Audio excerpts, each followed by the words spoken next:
With the Butt Kicker Gamer 2, what you see and what you hear is what you feel. Butt Kicker. The future is feeling.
Good evening, race fans. Welcome to another exciting Wednesday night edition of the PRL Series. We'll kick it off with the NASCAR Truck Series here at Watkins, Glen. And if you haven't been here for the past few weeks, I'm Terry Radford. Derek Watson is to the other side. Dustin Allis is on the production here this afternoon. And we'll look at the points and all of the things coming into this because we have a couple stories that really started to shape up at the end of last race.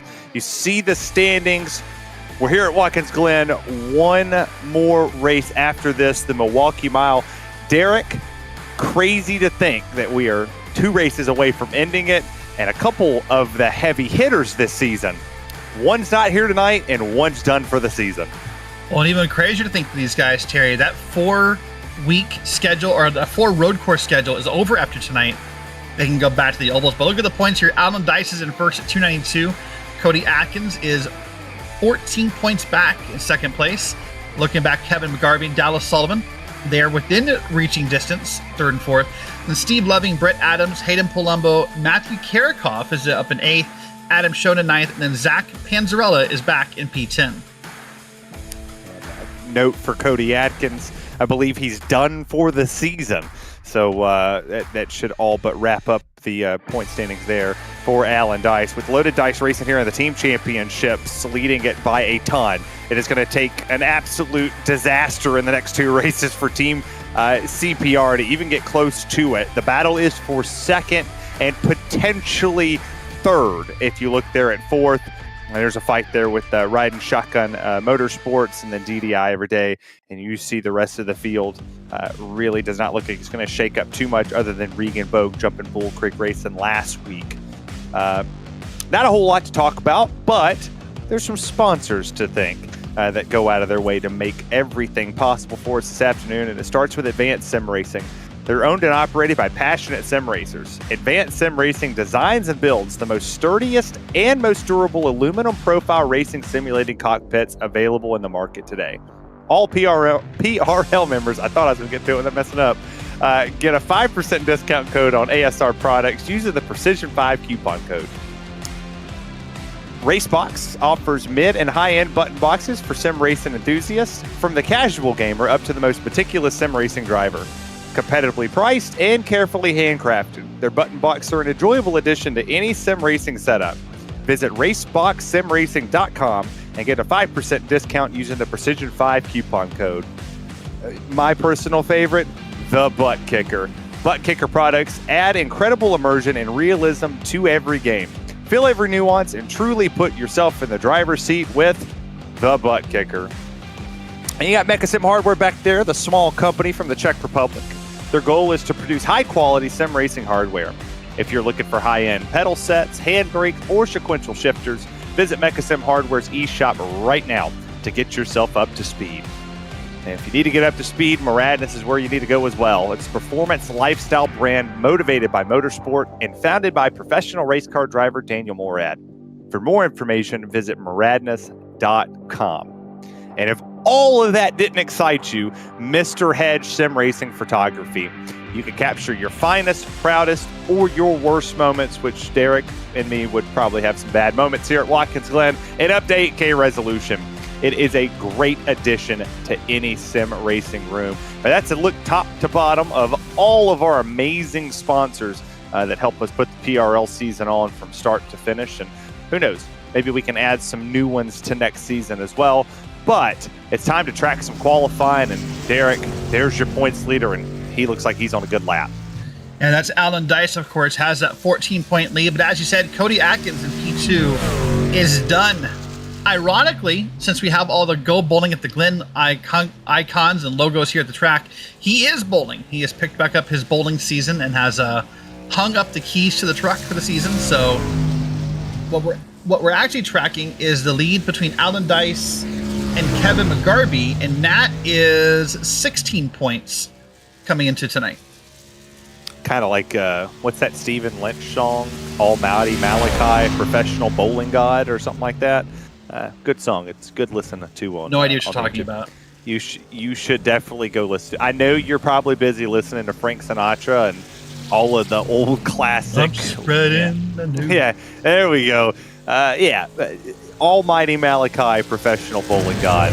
Definitely, or just look up the bowling song from Stephen Lynch. You'll understand. It's a classic. But Hayden Palumbo up here on the pole, not too big of a gap here. Normally you see a road course ace in the field.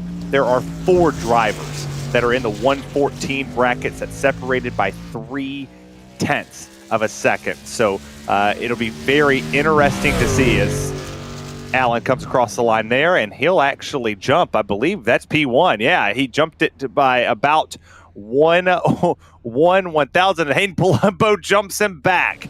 So we'll wait for the timing to update. That time it was by 0.3 of a second. So Alan Dice had him by 1/16 or 16 thousandths of a second, and then we put 37 hundredths on the board there for Hayden Palumbo. Math isn't my thing tonight, and we're going to be talking a lot of math, Derek. Yeah, a lot of math. We'll be tracking points, tracking lap times, tracking all kinds of stuff tonight. There's a lot of stuff to track. Let's start with who's not allowed to qualify tonight. Of course, the PRL series has some rules about, proper racing etiquette. And so let me pull the names here. So drivers who cannot qualify tonight: Zachary Austin, Colton Easterday, Stephen Kirby, Dalton Geyer, Tom Emasi, Barron Hilton, and Philip Beaver are not allowed to qualify due to accruing incident points throughout the season. So that's a big list, Terry. That could put some people closer to the front who we don't see normally, with these guys not allowed to qualify. Well, and that's a good chunk of the field. I mean, if I look at it right now, 6 drivers, I think. 17 drivers have taken time here this afternoon. Easterday, Beaver, Peltz, Geyer, Austin Hunter, Zach Austin, Amasi have not taken time. And most of those drivers that you listed are on the naughty list of, hey, you can't do anything. You watched right here, we were watching on board, something interesting that I paid attention to was Matthew Karakoff going uphill there. He could not keep that truck pinned down the way that he wanted to. And you saw it right there in the final corner of this road course. Just could not get it. And I mean, that is, I'm not a road racer. I think I could turn it better than a 1:15.9. I'll have to challenge him after the race. Hey, speaking of Matthew Karakoff, we should just go ahead and do this now, if you don't mind, assuming our producer Dustin has everything ready for me. So Matthew messaged me earlier this week and wanted to say happy birthday to his mother and father. Their names are Brian and Darlene. Darlene's birthday is on Friday, and Brian's birthday is on Sunday. Matt wisely refused to tell me how old they are. That's probably for his own best interest. 21 and 22, I think. That's what I'm going for as well. Since there's actually, I'm going to go 22 and 23. This in case they have been drinking the past year. This way, it's all on the up and up. The picture was a year old. We're not judging. Yeah. So he says they watch every week from the living room. as he races. I don't miss a broadcast. So thank you for watching, and happy birthday to both of you. Yeah, I'm sorry that y'all have to deal with us on Wednesday nights, but happy 22nd, 23rd birthday to the wonderful couple of Brian and Darlene. It's good to see parents get involved and to watch the shows. I know iRacing is a big family, and a lot of people don't pay attention to that. And there's a lot of racing that goes on in the simulator, and parents who allow their children to follow something as I would say as crazy as iRacing is. It's good that the parents are definitely involved. Look how quiet the track is. We got 13 seconds left, and nobody wants to race. Nobody wants to get out there and qualify. Well, half of the field, practically the back half, are not going to set the time, either being on the naughty list or they just did not want to be a part of lap one's chaos. And it's also worth noting that a lot of the drivers who did not take a time were either rookie licenses or a C license, with two of them being a B license. And we'll hit on the road licenses here in a second. We'll take a look top to bottom of your starting grid, starting with Hayden Palumbo for Team CPR, with Alan Dice from Loaded Dice Racing to the outside. Kevin McGarvey and Steve Loving will be your top four, with Alex Hillman and Brett Adams your top six. Picking up a P7 of Brandon Shatley, and then Richard Pruitt on the outside over there in P8. Robert Goff and Oliver Goff side by side, 9th and 10th. And then Matthew Karakoff with his happy birthday wishes to his parents in 11th, was Zach Panzarella over there in P12. We'll head back here to the final group of qualifiers. This will not be the running order. I'll go through the rest of it here in a second. Thomas Brindle, 13th, setting the time. Garrett Austin, Timothy Emmanuel, Stacy Hunter, and Ryan Traver. You'll have Baron Hilton, who will start 18th. Dalton Geyer, 19th. 20th will go to Zachary Austin. Austin Hunter, 21st. 22nd will be Philip Beaver. 23rd, Edward Peltz. And 24th, riding shotgun on the field here this afternoon, will be Tom Amacy. So that is 100% top to bottom of our field this afternoon. All of these drivers, 25th, Colton Easterday, if he does race. I didn't see him load into the server. There he is. He's going to start shotgun there on the outside. Two drivers left. I'll have to work that one in tonight. And Derek, I got to ask you, because I think we both have agreed that we're not road racers, but we enjoy to watch it. What's the one takeaway or the one piece of advice you'd give these drivers barreling into turn one? Patience. Turn one, otherwise sometimes called the 90, is not even to be the most scariest corner we're going to face in the first lap, but patience here. It's okay to back up a little bit. Let's get through the first corner. You can't do it 3 wide. You can, but you shouldn't. But patience here. There's a bunch to talk about with this track. There's a couple scary corners. We'll watch the pace lap here. But Terry, this originally was not the 8 or multiple turn course we think of. In fact, let's show you a map of the original Watkins Glen street course. That's right. This used to be a street course. Look at that, Terry. You think Watkins Glen is hard now? You have a least favorite corner there? I think it's Milkins up there in the top right, isn't it? Like it's one of those. Look at that corner up there. Yeah, I think that one would kind of suck. Oh, look at that bottom left over there. It's like that little beak or what I don't know what you call that, but that's treacherous. Yeah, Stone Bridge. Coming from Schoolhouse to White Hollow Road to Stone Bridge. I think it's interesting the artifacts that you can find on the internet when it comes to these road courses. That's how they found me.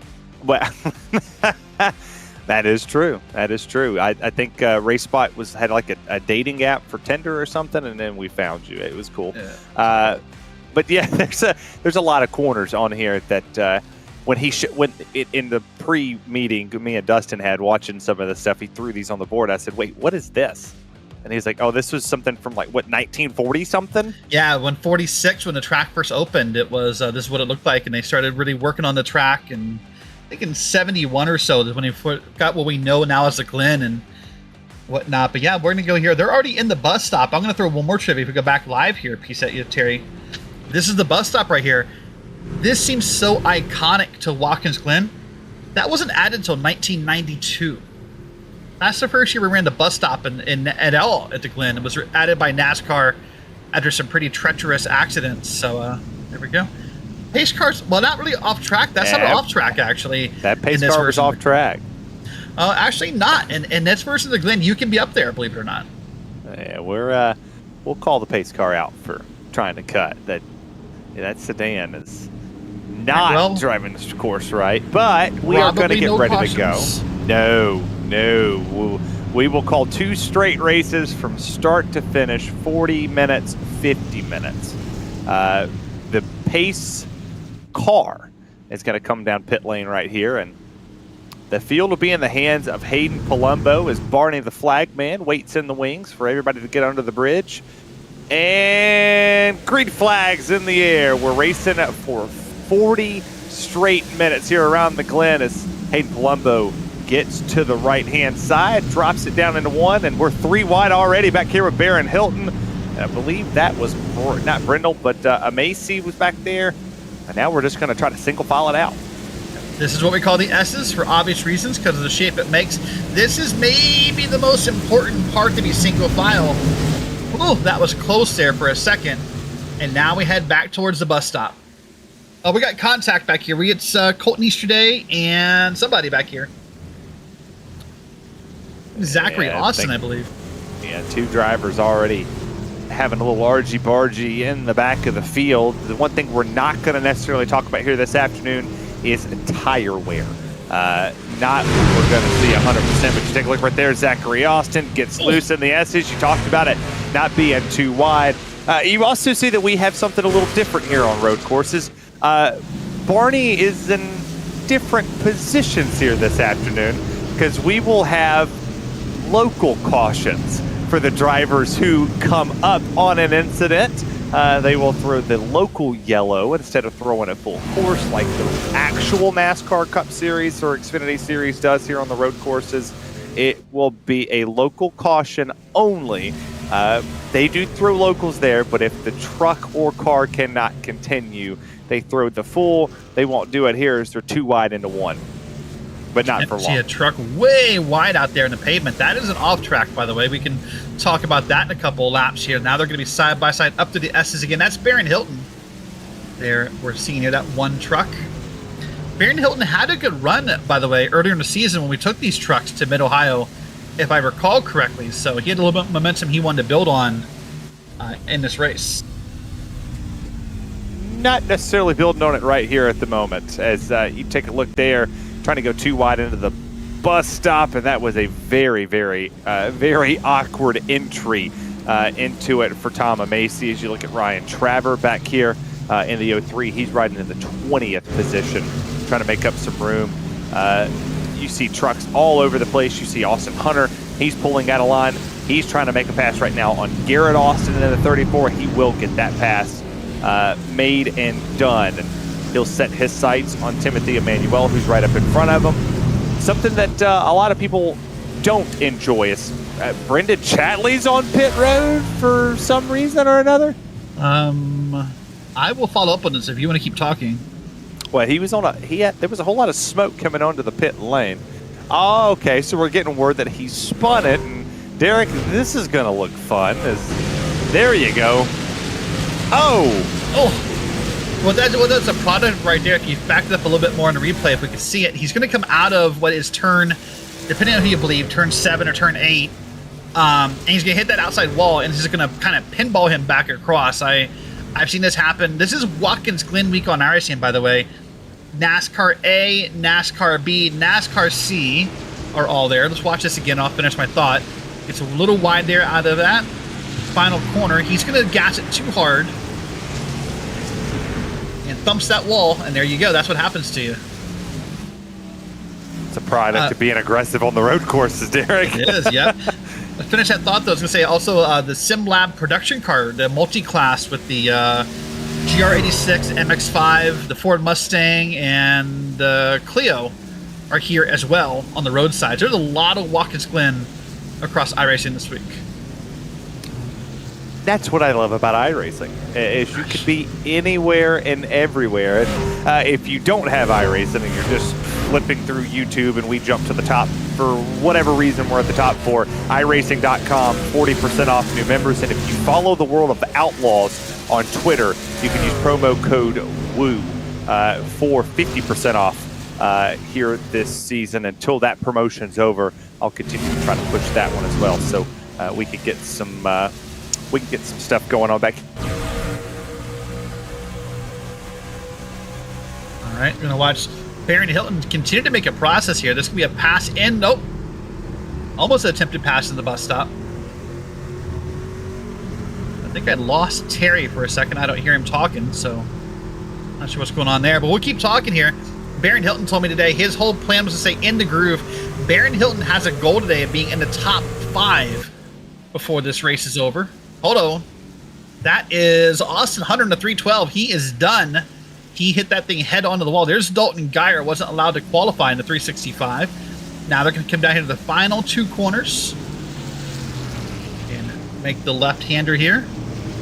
Now I need to get out wide a little bit and set up here into the last corner's right-hander. Let's get a replay of Austin Hunter here, see what's going to happen.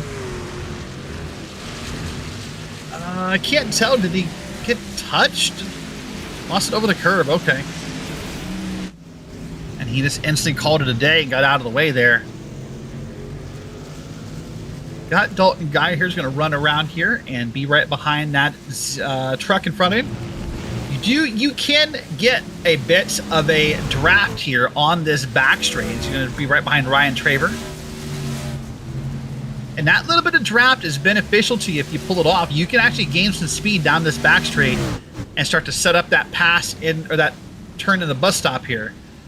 There you go. I'm going to get way to the right there. See Stacy Hunter doing it the same. Just filled up Beaver. Well, let's go and take a look at our leader for a second. Let's go find Hayden Palumbo, see how he's doing.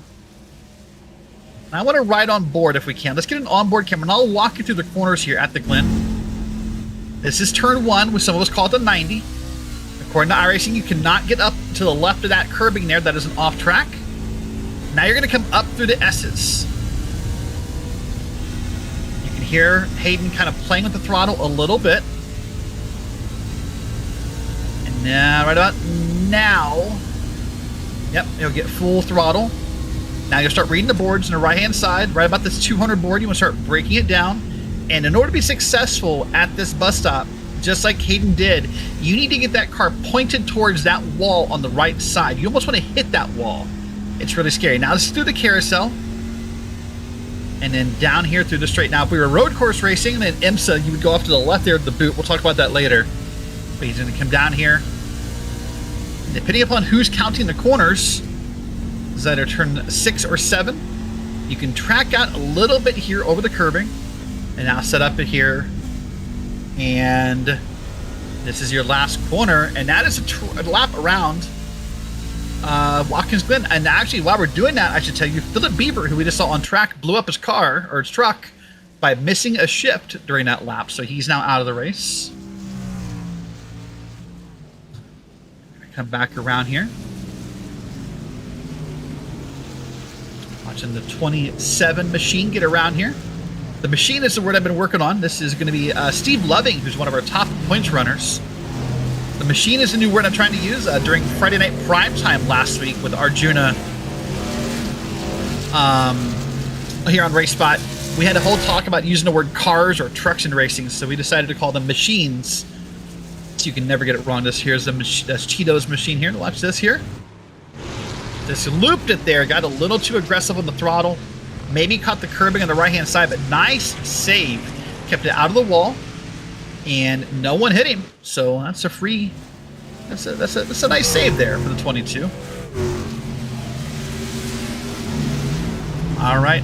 Well, coming back around here, we'll see down the back straight here. And I think we have Terry Radford back here. Are you alive? That mid-sentence, and it was mid-sentence. and away it goes. I'm in. I did not know it was going to rain here in Savannah, Georgia, but it is. It did. I heard a boom and the power went by. But you take a look right here at the battle for 4th with Alex Hillman, Brett Adams, and Steve Loving. I didn't miss a beat. I tuned right back in. I saw the craziness of Philip Beaver having his issue back there. Austin Hunter with his issue as well. All off the racetrack with Colton Easterday and Zachary Austin back up there in 22nd and 24th, respectively. you see this here. I did enjoy your track walk as well of how these drivers really do have to fare here to keep the speed, but to also be aggressive. And you saw it right there. The 11 of Alex Hillman was really aggressive into the bus stop, and well, it's going to cost him a ton, because there goes Brad Adams, and here comes Steve Loving, and Steve Loving almost made contact there with the 11. Yep, almost made contact. That turned out of the bus stop or into the bus stop. That's a scary point to try and pass. There's not a lot of room there, but they're going to get down the straight. This is 4th, 5th, and 6th with 7th place just behind you on your screen here. Let's watch this again. I want to see this because this looked really tight. Let's watch the exit of the bus stop here. This is in. Yeah, he just carried way too much. Oh, yeah, no, he slid it. You're right. Yeah, that's easy to do. You want to be aggressive, and there is a lot of time to be gained in the bus stop if you do it correctly. But when you don't do it correctly, a lot of time to be lost in the bus stop as well. So look at that. Oh, look at that.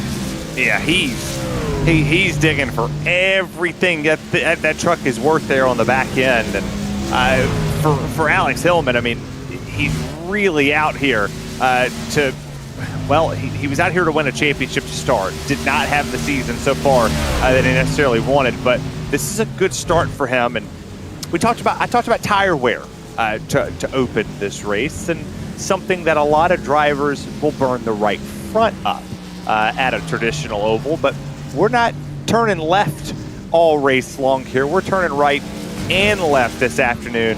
So the rear tires are the set that you are going to need to keep under you at all times. You don't want to slide the right front or the left front, regardless of what corner you're turning into. So you have to be very careful with how you drive these and how you throw the throttle down. We're on lap 8, or lap 9, and the fastest lap just went to none other than your race leader. Hayden Palumbo is the 03 of Ryan Traver is around into the back. That's in the bus stop there. That's an easy place to carry too much speed. We saw it earlier on the way out. Now watch it on the way in. He's tried to avoid, I think that's Zachary Austin there in the Flamingo machine, and just got on the brakes too hard, but got it looped around, no wall hit. He'll be okay. If we can go back to that battle for a second, though, for 4th, 5th, and 6th, I find it interesting because when I talked to Steve Loving pre-race, Terry, he said he was not excited for this race. And of course, he also said a top 5 would be nice, but he had no expectations of where he would finish tonight. So he's in a top 5. He just got to hold on to it. And he has to get around Brett Adams, who almost got in the back bumper of Alex Hillman about 2 laps ago and the exit of the bus stop. And lucky for the 11, he's taking a look at Robert Goff here on the top of your screen. He is going to get loose and into the wall he goes off the exit of 1. Keeping the rear tires under you. Was that Anzarella? Is that who that was? That was close to whoever that was. Almost backed his way into that one. But if you take a look here, Steve Loving's going to go to try to outbrake him into 1, something you used to see back many years ago. I'm sure Derek remembers many moons ago. Our road course ringers jumping into the field, like I don't know, our Ron Fellows. I guess you could consider Marcus Ambrose a road course ringer as well. But on board with Zach Panzarella here. Excuse me, pardon me. Oh no. And he had some. I'll tell you, he did not hit him, but he had some words in voice chat. I can't tell you what those words were, but he had some words in voice chat for Robert Goff. What did they? No, I'm just kidding. Did they rhyme with tuck and idiot? Yeah, I won't say, but there were some words there that say it that way. Coming back to your topic about ringers, you're right. This used to be a common thing in NASCAR. You would see, and hey, you know what? I said used to be. It is a common thing. We saw it last week at the Indy Road Course in the Cup race, but you were mentioning ringers. Boris Said came to mind. Marcus Ambrose. Ron Fellows from time to time has done it. Even though he had a full-time ride, Juan Pablo Montoya, could be sort of a road course ringer. So yeah, we don't really see that too much anymore. We saw it last week at the Cup race for some reason, but as drivers as a whole have gotten more and more used to road course racing, the idea of ringers has definitely kind of backed off a little. But just like we are tonight, you do see new people at the front of the field that maybe you're not used to seeing up there all the time. Well, and something that I brought up very early on, as we take a look at the battle for 18 between Brindle and Peltz, was licensing in iRacing.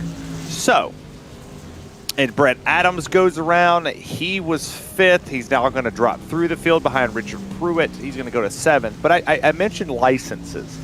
And the way the licensing works in iRacing, for anybody who's new to the Race Spot chat, you have to go through a series of things as the replay up top into the bus stop.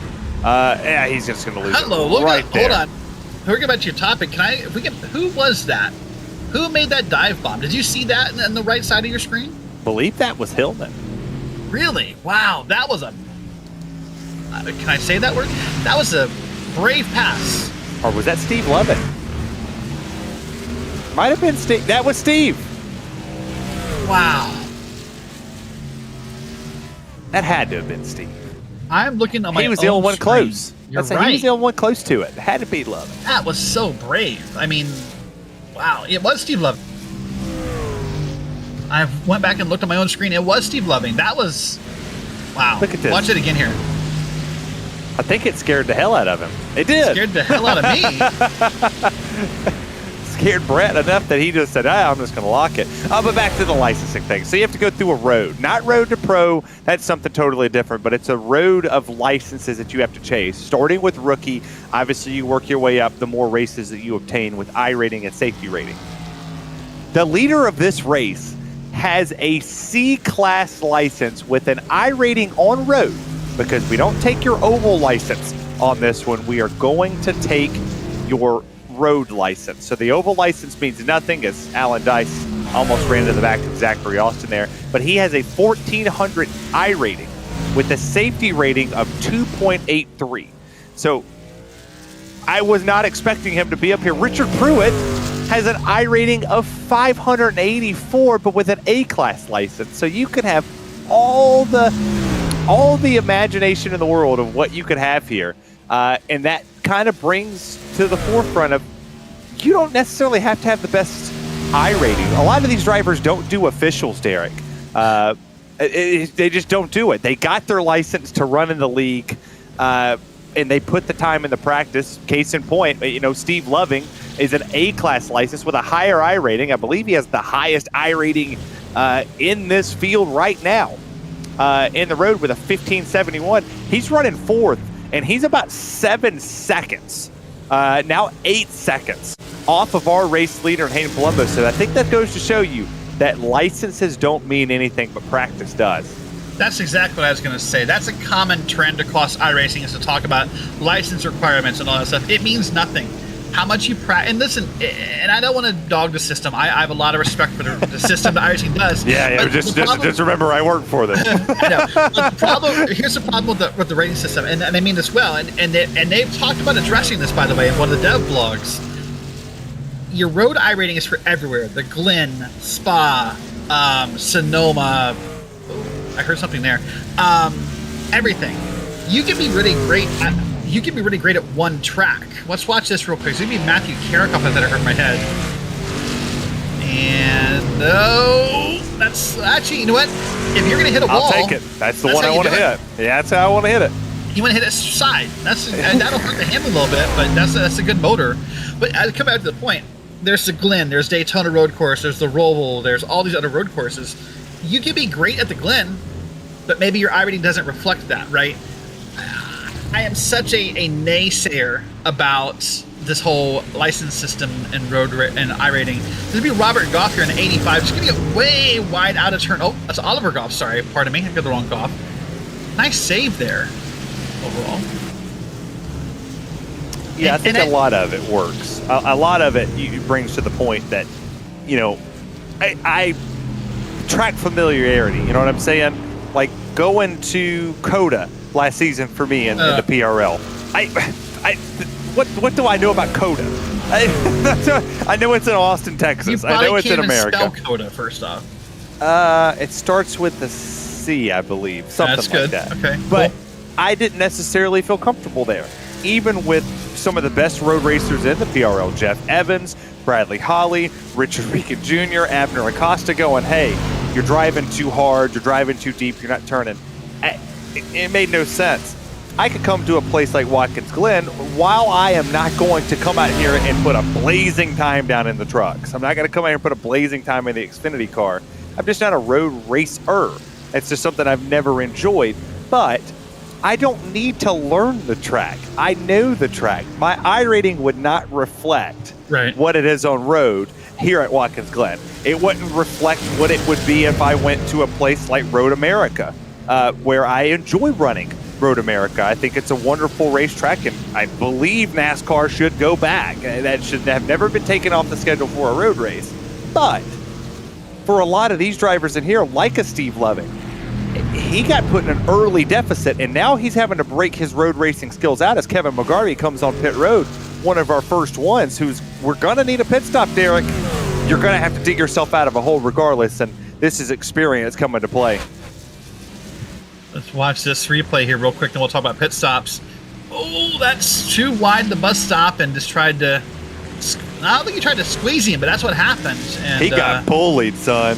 Really did, didn't he? So, listen, I'm not going to do this whole pit stop thing again. I insisted there would have been a pit stop last week in the Xfinity race, and those guys made me out to be a liar. Like, my dad literally called me this weekend, was like, son, wasn't that whole pit stop thing? I was like, yeah, I know. Like, I'm not doing it again. They're pitting here this afternoon. 32 laps. So far, one is. There's a lot of pitting. Golf Panzarella pitted. They're going to pit. If they take tires, will be the key point. We have really only fell off about 2 seconds.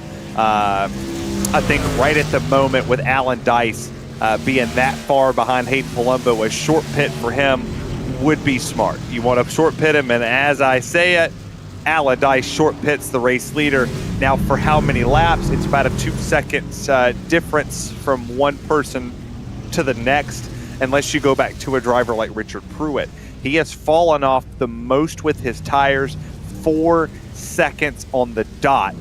He has fallen off in the 17, now 18 laps we've turned around the Watkins Glen International Speedway.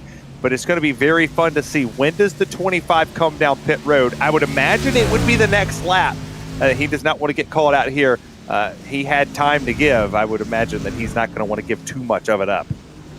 No, probably not. We'll wait and see, though. If you're not taking tires, and if that's the call you're going to make, then I don't know that it really matters when you pit on a cycle. If we were talking tires versus no tires, that matters more. But we'll wait and see here.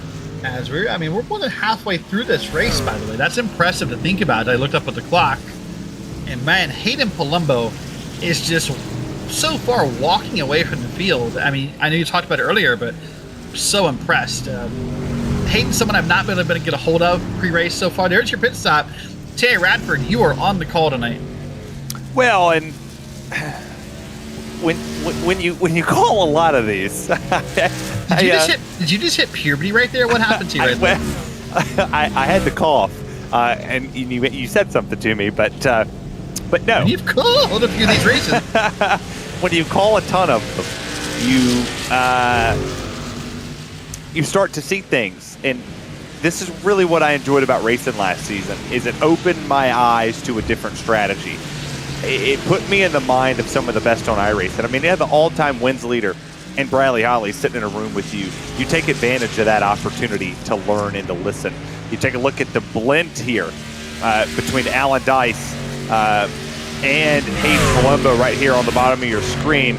We'll see where this goes. Hayden Palumbo's going to have a very healthy lead off of the pit lane as he is off and away up through the S as he goes, and now it's time for Alan Dice to do it. But to the point of when you literally get to sit in a room with Richard Regan Jr., Abner Acosta, Jeff, Doug Evans, those drivers are able to teach you something, whether it's learning the pit strategies, learning to steal the phrase from the butt kicker, every nuance of the race. You see things that are going to change and develop in the race. If you're Steve Loving right now, if you're Hillman, if you're Pruitt, if you're Karakoff, don't pit until you absolutely have to. Anything could happen, Derek, and it would be super, super fun. Oh, I 100% agree with that. Right now, yeah, if you're Loving, if you're Hillman, Pruitt, enjoy this one. Matthew Karakoff, by the way, up there in P4 through the pit cycle. I mean, listen, PRL has told us repeatedly they would never throw a full course yellow unless the whole track was blocked. And it looks like we're at the point of the race here where that would not happen. But if it were to happen, those guys would benefit greatly from said event happening here. Look at this, 2 different lines through turn 1. That's Baron Hilton on the outside. Wow, there's Alan Dice on the inside trying to get back up through the field here. I have to think, Terry, if Alan Dice finishes top 5 tonight, I would think. I'm not a mathematician, nor do I play one on TV. But if he finishes top 5 tonight, this has to be the end of his point. The points has to be his, I would think, right? Yeah, if he finishes second, I would imagine that we're locking this one up. We're throwing away the key as well. I don't necessarily see anybody coming into next week's Milwaukee Mile and taking it away from him. But now, there's a big but to it. We could see an utter disaster. You just never know here at the road courses. You don't know in the PRL because anything is truly possible, and we could split this up. This could be the wildest thing in the world, where we potentially see a driver in Steve Loving, who is a good fuel saver. And we'll throw that nugget out there because I've seen him do it to almost win a race or to win one. I don't think he can save that many laps, but with an 11-second lead, Derek, anything is possible. It certainly is, and I want to say, throw the same butt out there you did. But the thing about Alan Dice is he used his drop week back in week 1 of this series. He scored 11 points. So that's the but for this week or next week. Because if he has a bad race, he's almost stuck with it. It's going to be hard to get a point total worse than 11 points or lower than 11 points at this rate. So yeah, that's the only downside. If he has any kind of bad night, either here at the Glen or the Milwaukee Mile, then some other drivers will be up there in the fray. Now we're watching along here. This is the 25 we're seeing race here, and really some good smooth lines. Track it out a little further there if you wanted to, but seems to be doing it okay. Nice smooth here. Get a nice draft here down the, well, maybe not. I would have drafted more, but that's okay. Is he going to try, going to get the clean pass here into turn 1? They're just going to let him go. We see how deep that Hayden was able to break into the corner. Karakoff almost lost it coming off of the exit of turn number 1. He was able to rally that thing back up, and now he's going to have Dalton Geyer to his back bumper. That is not a battle for position. Dalton Geyer is currently sitting 16th on this field. He would be 1 lap down, all the way up into the 11th place position, where Baron Hilton finds himself. He is 1 minute 10 seconds behind the race leader, who is currently Steve Loving. To reset it for the people who are just joining, Steve Loving is your overall race leader. Your net race leader here this afternoon, when pit stops do finish, is the 25 of Hayden Palumbo, who is currently sitting 21.7 seconds behind the current race leader. And the reason we're showing the 3rd place driver, he's going to win the race.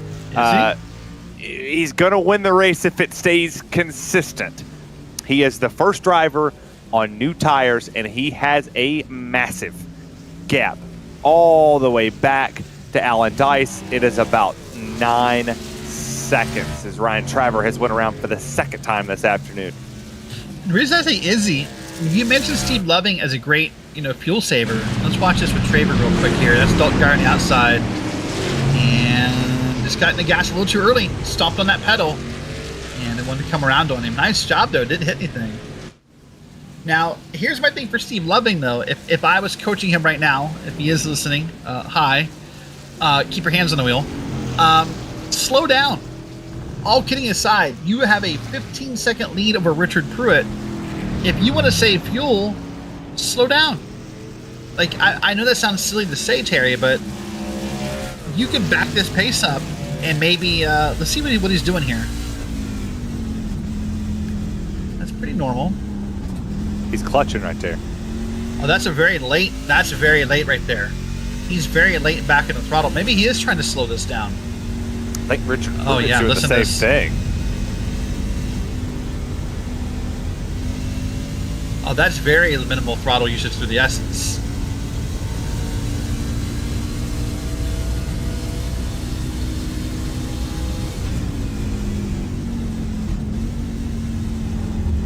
And the one thing, how he's saving fuel as well, this is a secret that I think a lot of people miss in iRacing, Terry. You hear the RPMs going up and down. What you're hardly ever hearing is gears changing. Listen for it here.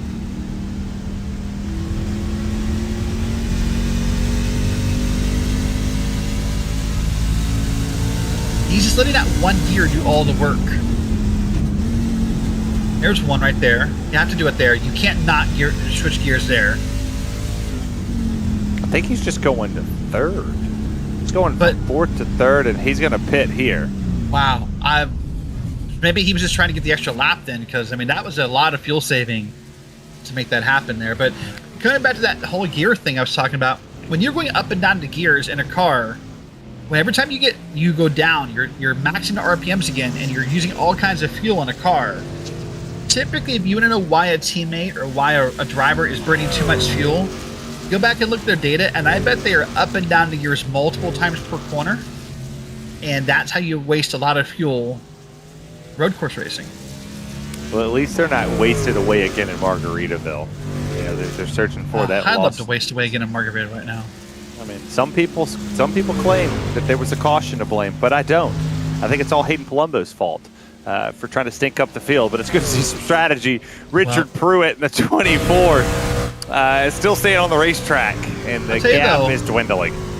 There's not been that much beating and banging tonight. There won't really be anyone full of salt as the evening goes on. And the producer's tired of us already. Yeah, we just got the talking in our ears. We'll stop that. Yeah. You know, the one thing about this is I think we should push his buttons a little bit. We tonight. probably He should. pushes buttons. We should push his. You know, the one thing that surprises me about this course layout, Terry, when we come out of this carousel right there, that bit of off track on driver left, according to iRacing, is fair game. Hold on. There's a spun truck there we just missed a second ago. We'll go back to that. That was Stacy Hunter? Okay, we'll come back to that in a second here. But it's going to be, we'll watch here when we come around. This will be turn 1 here again. This would be Richard Pruitt and Hayden Palumbo. I mean, that's not even going to be a fight. This is not the place you want to fight it, though. Especially to driver's right. Pruitt goes into the wall. That's going to be caught by Hayden Palumbo. It's already a second gap all the way through the S's. And they'll go to the bus stop here. And you put Hayden Palumbo back to the race lead. Steve Loving came out third, by the way. Thought I'd point that one out. He came out ahead of Alan Dice. But here's Here we go, watch. Big one. Sorry. Oh, he just lost it in the... Yep. He just lost it right there. Made someone check up right in front of him there, too. So this is the space right here is talking about, right here, where the 24 is up on that. That is not an off-track in iRacing. You can get up there and race on that surface. You can track out there and pick up a lot of speed out of that corner. I am surprised more drivers are not using that piece of track. Well. Terry's strategy came to fruition. I think Steve Loving listens to the broadcast when we go live, because what he did was, I think, is quite genius. Did not take tires. And the reason I think that is due to the fact that he stayed out as long as he did. He has allowed the time, but where he's faster than Alan Dice, he's made up the time. So while he's not faster than him, he's better than him in certain places of the track that you want to be faster than another driver. And you see it right here. He'll be faster in the bus stop. He'll be a little bit faster when they go through the keyhole. There's a carousel here. Yep. I mean, he's holding serve there. Got it to over 2 seconds. He's a little bit faster in a couple of the main sectors that you want to be faster than. Yeah, this is going to be interesting because that fuel only stop. The tire wear, it does stink here, but he's still on par. He could potentially walk in here with a top 3 finisher this afternoon if, and I mean if, Richard Pruitt pits. Yeah, that's the big if, right? But let's watch a replay. It'll be Thomas Brindle here as we be out of the bus stop and just oh, the Cheetos. And that's the scary part right there. When he starts to turn it sideways as a driver, you're not sure where he's going to go. This is not, you know, we've had this talk for a few weeks now, Terry, about tracks and which way they sweep. It's a road course. There is no direction for a record sweep here. It just kind of happens. So, Richard Pruitt still hasn't pitted, by the way. This, if we could do an onboard with him maybe and hear what he's doing. There he is up on that course.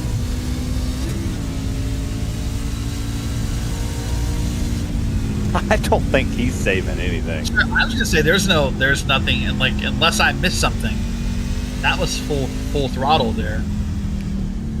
Watch as soon as we go on board with the hill pit. Right here, we're nope. Nothing. Normally we get the broadcast jinx where we go on board with them and then they come down pit lane. Not Richard Pruitt. No, if we could do a quick shout out, by the way, we have about 3-4 minutes left in this race. Can we go down to Zach Panzarella real quick, right there in P9? That's Baron Hilton on pit road, by the way. Zach Panzarella is someone I had a chance to talk to pre-race. Said he felt good about this track. In fact, he said, quote, Terry, "This track is a blast. It's super fast and definitely his favorite road course to race on. This one, he said, this one actually feels like stock cars should be on it." So, Zach is someone who has up and down weeks in that 247 machine, but obviously performing well up in P9. Well, I guess that'll spark the conversation as the racing has died down, and we got about a minute or two to say it. What road course do you feel potentially doesn't belong on the NASCAR schedule? Oh, okay. As a driver or as a viewer? I think those are separate questions. As a viewer. Sonoma. Okay. Why? I just think this Sonoma course, I think this it's so technical that I don't think it provides, except for the last corner, except for the, by the way, let's watch a replay here real quick. Edward Peltz. We're thinking he might have ran out of fuel here, Terry. Let's take a look and see. It's way off track there and seems to be slow. Yeah, Pruitt pitted as well. Pruitt finally came down pit lane. Oh yeah, 57 is definitely out of gas. He tried to get one more lap out of it, and that pace right there tells me he was out of gas. But coming back to your question, Sonoma is so technical that to me, minus the last maybe 2 corners, maybe the setup and then the big U-turn at the end, there's not that many passing opportunities. This is, as a viewer, it's not that exciting. I know that I'm being sacrilegious to the classic NASCAR fans, but as a viewer, this is probably my least favorite road course. I like it. I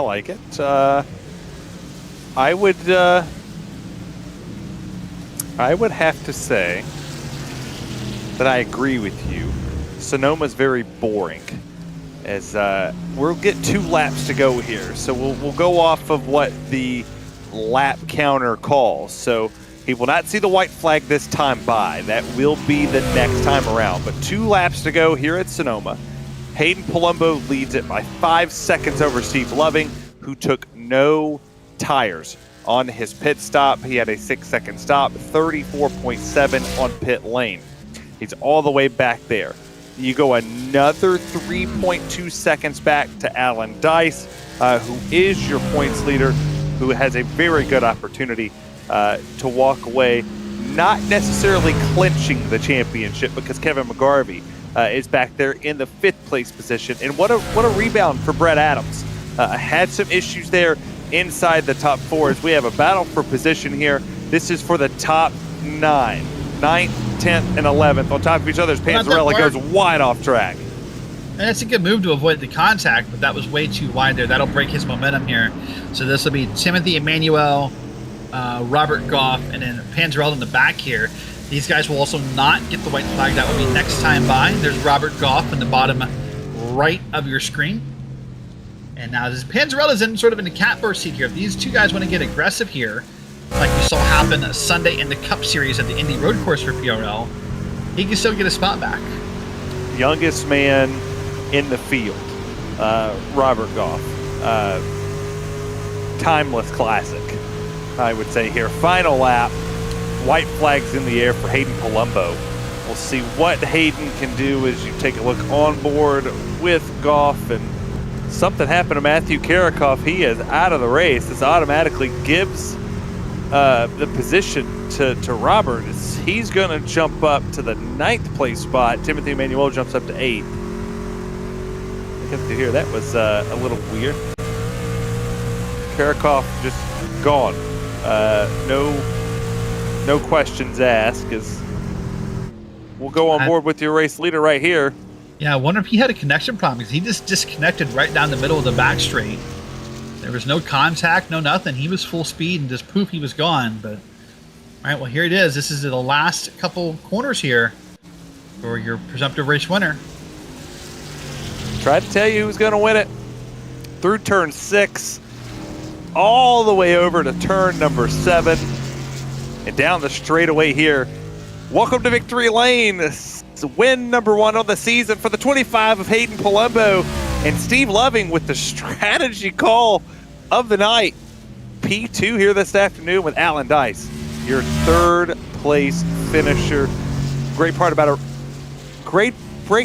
about a road course, Derek, is you get to watch a lot of drivers cross the start-finish line. You do. How far apart they are. You can see a few different guys come across the line. Nice run there for Brett Adams.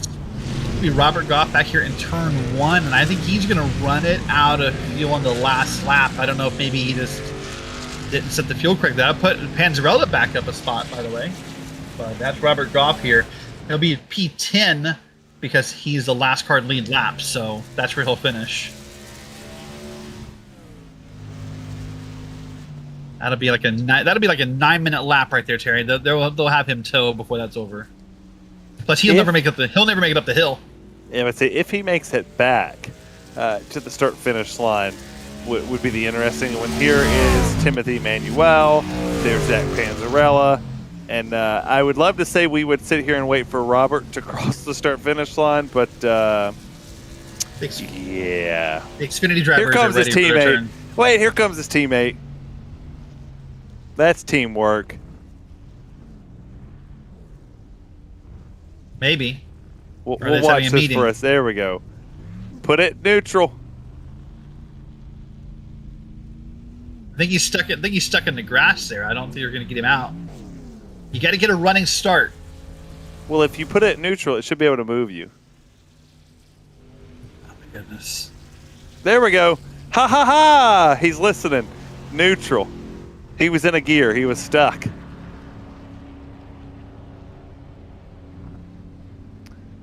Yeah, we'll take a look at your finishing We'll still be there order. when you're done. Don't worry. Yeah, we'll go back to that. Hayden Palumbo gets the win. Steve Loving P2. Alan Dice, your top 3. We'll speak to them momentarily. Brett Adams P4. Kevin McGarvey was trying to chop in some points. He won't do that tonight. Alex Hillman, Richard Pruitt, Timothy Emmanuel, Zach Panzarella, and Robert Goff in 10th.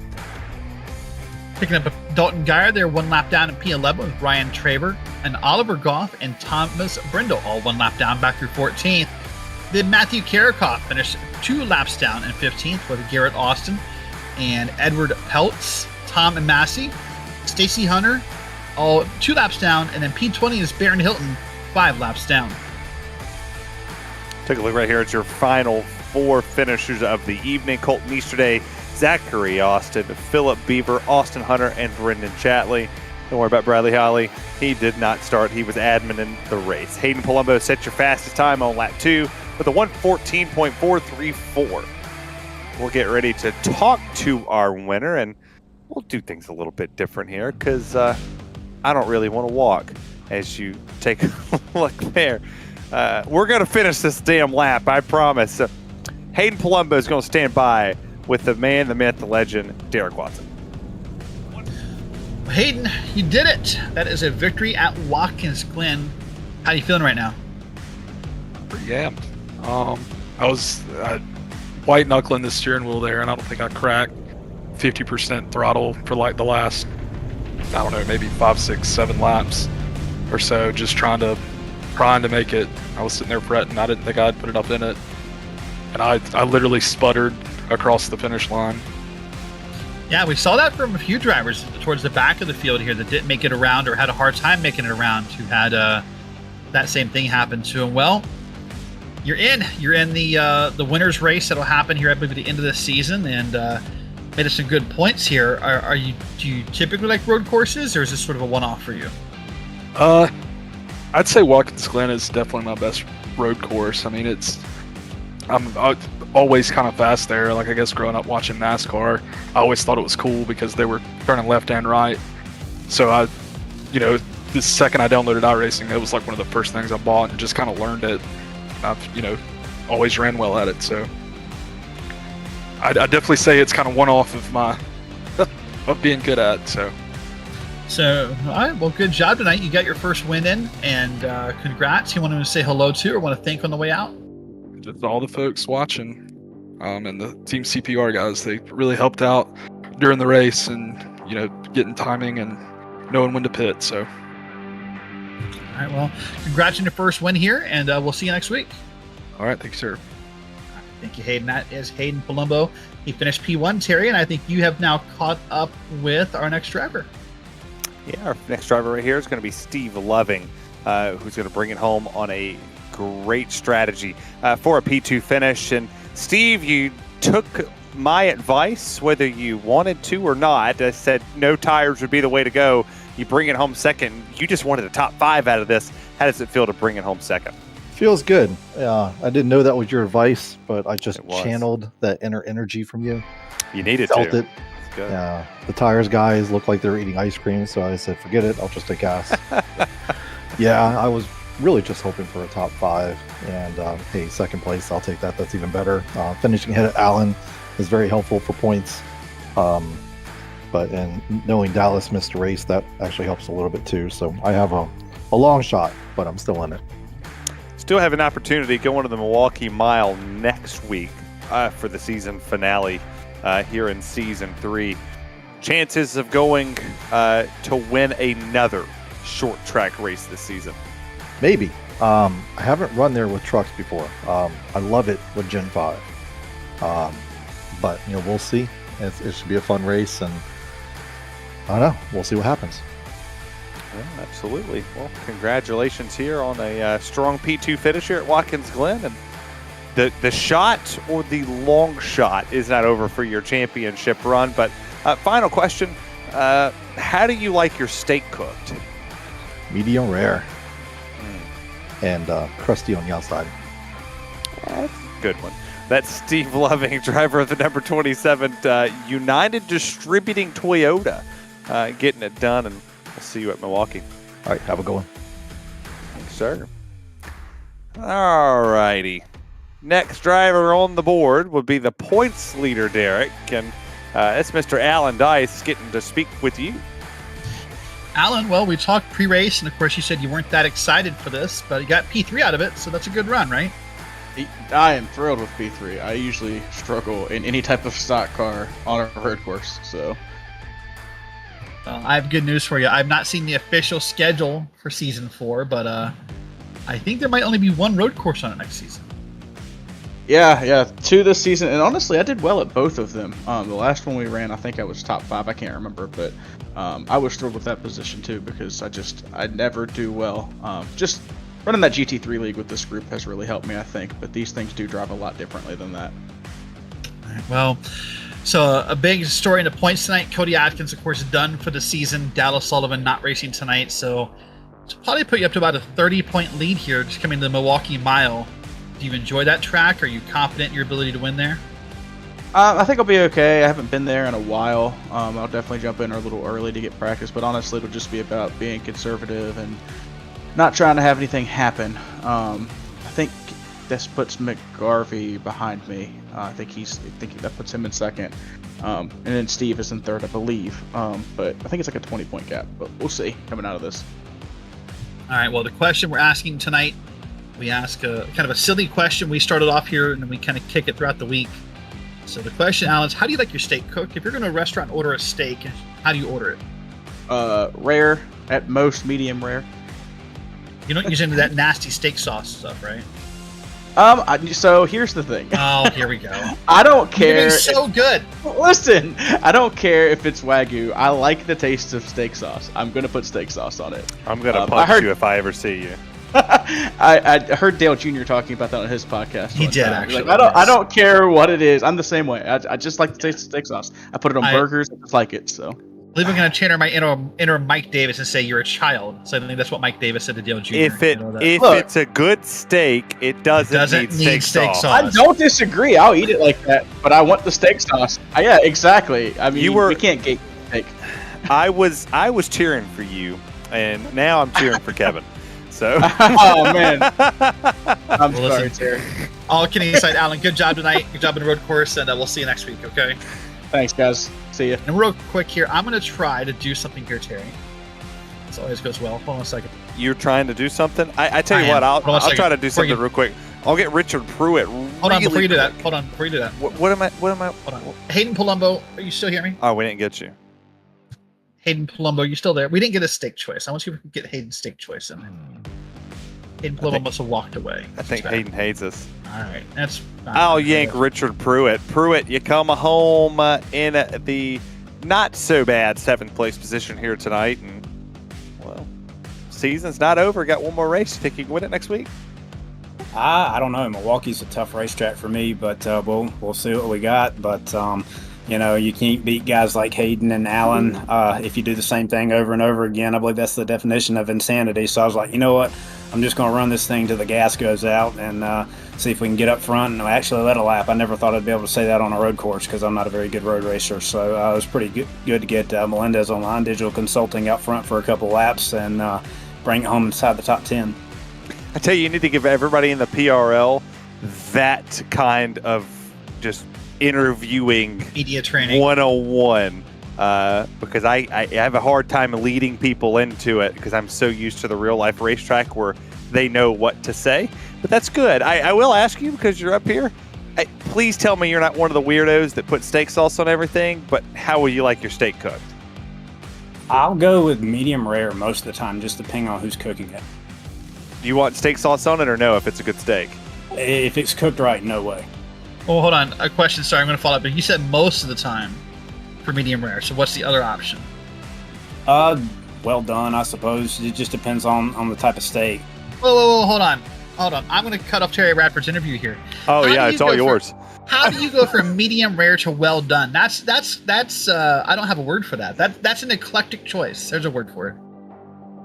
Just a little bit of pink. Either that from medium rare to a little bit of pink.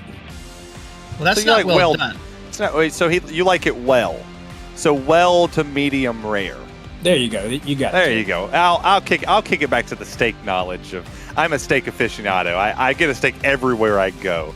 So Richard, congratulations. We'll see you, and hopefully you get a win before the season's over. I'd love to talk to you some more. That sounds good, guys. Thank you for having me. Thank you, Bert. That's going to do it for our interviewees there. And, well, I think we should change that truck logo because the B-roll stays the same, but the logo goes different. We'll kick it on over to the double-heading part of the NASCAR season for the PRL.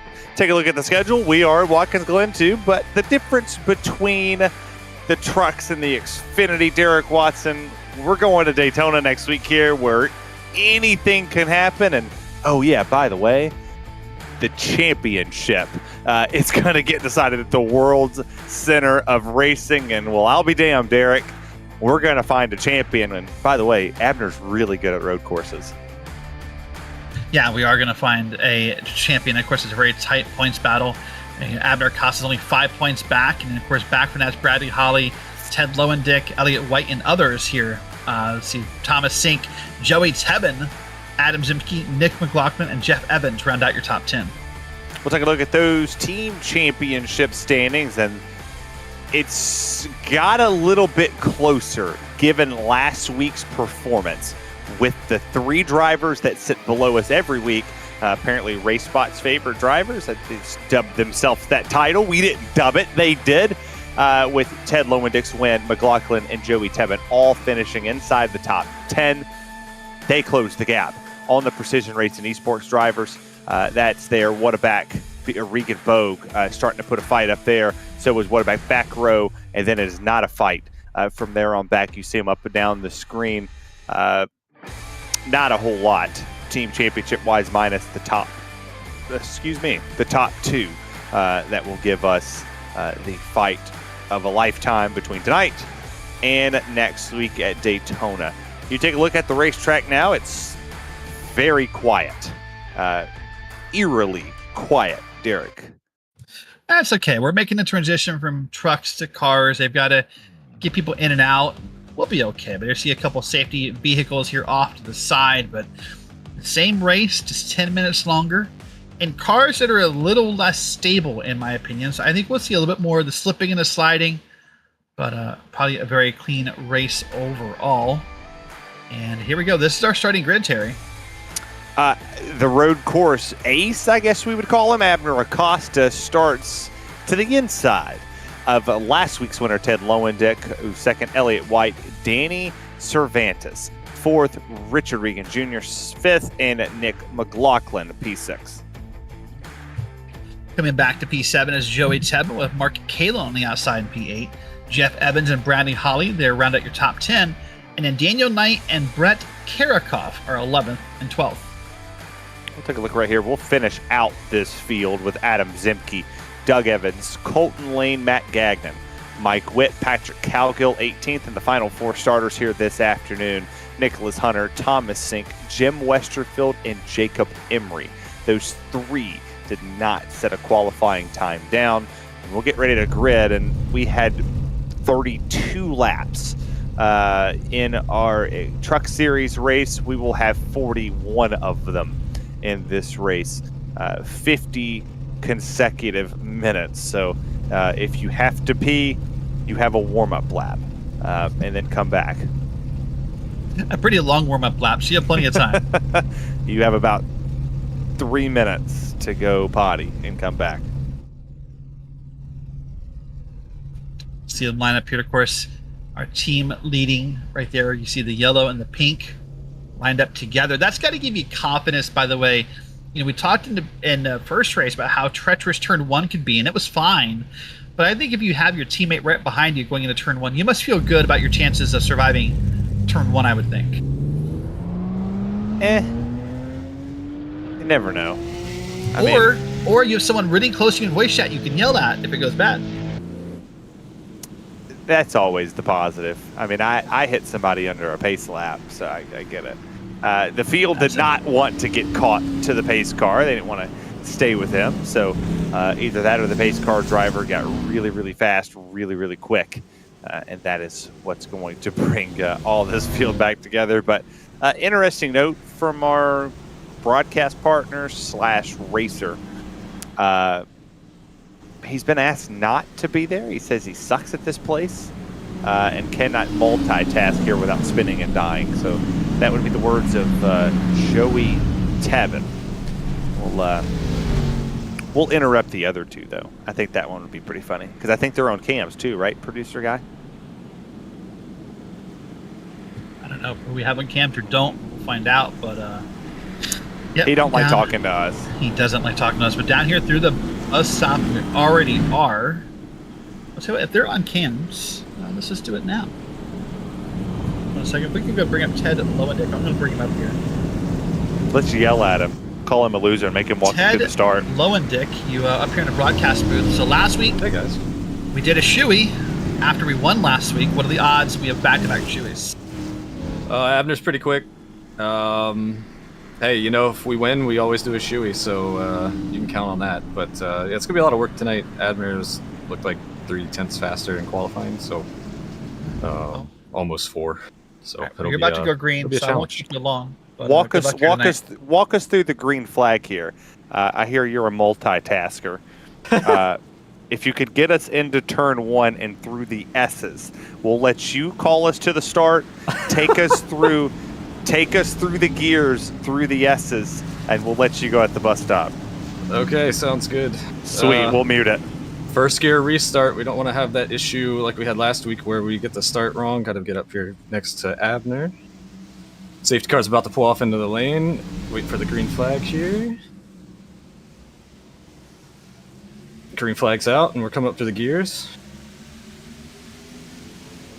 Going to turn 1 here. Hard on the brakes. Leave a little bit of room here. Don't want to hit anybody. Looks like Abner ran a little weight there. A little wide. Car to our right, coming up through the gears. Got to be careful here not to lose the rear end. Car runs the understeer out towards the wall here. Got a car on my right. I think it's my teammate. We're good there. All right, now we're going to come up to the bus stop. Braking around the 500-meter board here. And make sure you don't hit the inside wall here as you come into the bus stop. Back to the left. Just want to be nice and smooth as you come through the carousel. All right, Ted. Well, I think that's enough. We'll let you back down to your room, and we're going to talk about the race. But good job there. Thanks, guys. Enjoy it. Appreciate you, boss man. No problem. All right, well, there you go. That was Ted. That's the easiest money we've ever made right there. That's what I'm saying. We let him just do our job for a lap around here, and he called it very flawlessly. If Ted ever wanted to do any announcing, I think he has the very calm voice that you could see. And you see the battle there. Thomas Sink and Doug Evans were fighting it out right there for just a little bit. Doug's going to yield that spot. Now the battle for the lead. Abner Acosta is going to look underneath Elliott White there. He'll take that spot. Now that's going to allow Richard Regan Jr. To be on top of it. We expected these 4, Derek, to come into this race and be close. This could potentially be the closest contested race we've seen as Elliott got loose, bobbled, and now here comes the train to the outside, and they will have the preferred position going into the bus stop. Yep, there's that right-hand corner into the bus stop. Now the question is, can Regan catch Abner? This literally could come down to almost a tie next week if they ran just like this. If the race ended right now, 48 minutes from now, like this, we'd almost have a tie for the points, and it's all about Daytona. Wow, that would be. That's not where I'd want to be if I was one of those guys. Well, the crazy part about it is just a few weeks ago, we were thinking that Richard Regan Jr. Was potentially going to get waxed. And the words that he said, we got road courses coming up, just hand the championship over to Abner Acosta. Richard, still there. Now, do you see the fastest lap by ATVO get posted? That's an important note to touch, and I'll tell you why. You get a point for the fastest lap and for a lap led. So, 2 points right now in the advantage of Abner Acosta. Points are close and has the opportunity with the win to walk out of here with max points this afternoon. He has it to a second lead over Richard Regan Jr. Ted Lowendick right there in third, and you got a big hornet's nest back here going to the bus stop. Everybody was on top of each other. Nice run here. Yeah, so we came in only 5 points apart, did Abner Acosta and Richard Regan. So great run there. These guys are making more use of that runoff there, by the way. They're going to come back down to straight here for, I guess, what iRacing calls 6 and 7. So we'll get here into turn 6. This is a nice battle. This is Tevin, Cervantes, McLaughlin, Evans, and Mark Kalin. 5, 6, 7, 8, 9. That's all within about 5 seconds of each other, which in road course terms is a close battle. That is a very close battle that's going on here for this battle for 5th as Abner goes fastest again, and he continuously adds to the fastest lap. That's putting some cushion for him to potentially not put himself in a bad position. if you are Richard Regan Jr. And you have a road course guy behind you that you think could potentially pass you, how aggressive are you getting in this predicament, Derek? To say, hey, look, I don't want to give up too many points, but I also don't want to get wrecked either. Yeah, I think that's the question to ask yourself. I mean, obviously, with the wild card being next week, I think you need to be happy being in P2 and maybe coming out of here with a tie, because get a little aggressive here, trying to get around after maybe in the bus stop or in turn 1, and you blow it. Now you're 5, 6, 7 spots deep maybe, and it's a whole new ball game. You have to be conservative here. To me, it's a thing about points day versus wins at this point. We'll see where the points stack up after this race is over. We'll get the tally marks, and we'll be off the air, but I'm sure we'll update it at some point in time on the old, well, what do they call it? X? It's X now, right? It's not Twitter anymore. You know what? I'm actually okay with this. I'm gonna be the weird guy. Now they're posts instead of tweets. I like this actually. I do. I like it. I'm weird. It's okay. It is what it is. You take a look back here. I'm gonna praise you for a second. That's something new, right? That's scary. It is scary, isn't it? So we talk a lot about road courses and how many there were in the schedule this season. There were 4 of them on the Xfinity Series schedule. This is the last of the 4. So Richard Regan must be stoked about that, by the way. But there was a thing you put out on Twitter today, which I loved, and it said, people nowadays say, I want something, but they don't like to put the work in for it. Just being good isn't good enough. And when you tweeted that today, I don't know what you were talking about. I'm sure it wasn't road course racing, but that's what it is about road course racing. You have to, if you want to be good at this, okay. If you want to be good at this, you have to actually put the effort into it. This is not a natural skill for most of us. It's difficult. You have to put the work into it. I love that tweet today. I thought that was really timely and smart by you. Well, all right, I'm done praising you now. I feel weird. Yeah. The reason for the post, and I'll say it because I think everybody knows I don't. You're gonna bury someone. Get the shovel out. I'm not gonna bury them. Joey Tevin has some damage right there. As Danny's there, but no, I look at it from a massive standpoint of, I'm not gonna name any names, but announcers, people who say they want something. You have a lot of people who say that they feel entitled to get something in the world, and they just want it handed to them. They don't want to put the work in for it. They just think because they're a certain somebody or they know a certain person that they should get something. If you don't put the work in, you don't deserve jack shit. And I say that in all seriousness. And you can consider that to drivers. You can consider that. Oh, no! Teammates. Oh, Danny. They're not sorry. teammates. No, Danny Cervantes is around into the wall, and Nick McLaughlin is modified. Someone call the cops. I saw someone get killed. Oh, That's my goodness. A murder. Wow. I want to withhold judgment until we see that. I'm going to say for once, I know that I've gotten critiques before about what I've said about Danny, but I don't think that was Danny's fault. I don't either. I think Danny just got killed. He just got hooked right there. Oh, that's an interesting camera right there on the right side of Danny's car. Wow. That was a weird way to look at that. But yeah, Danny just got hooked right there by Nick and sent around. And that's the end of Danny Cervantes' day. Watch it again. Nick, what are you doing? Like, wow.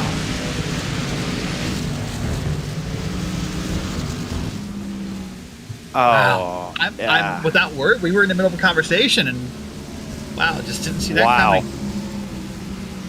No, but I'll circle back around, and we'll tell more of your dad. Nick looks calm, man. There's no, like, I mean, I'm joking when I say there's no sympathy. I'm sure he feels bad. We'll ask him later what he thinks about it, but I'll come back full circle to your post. I agree with you. Anything in life that you want, you have to work at.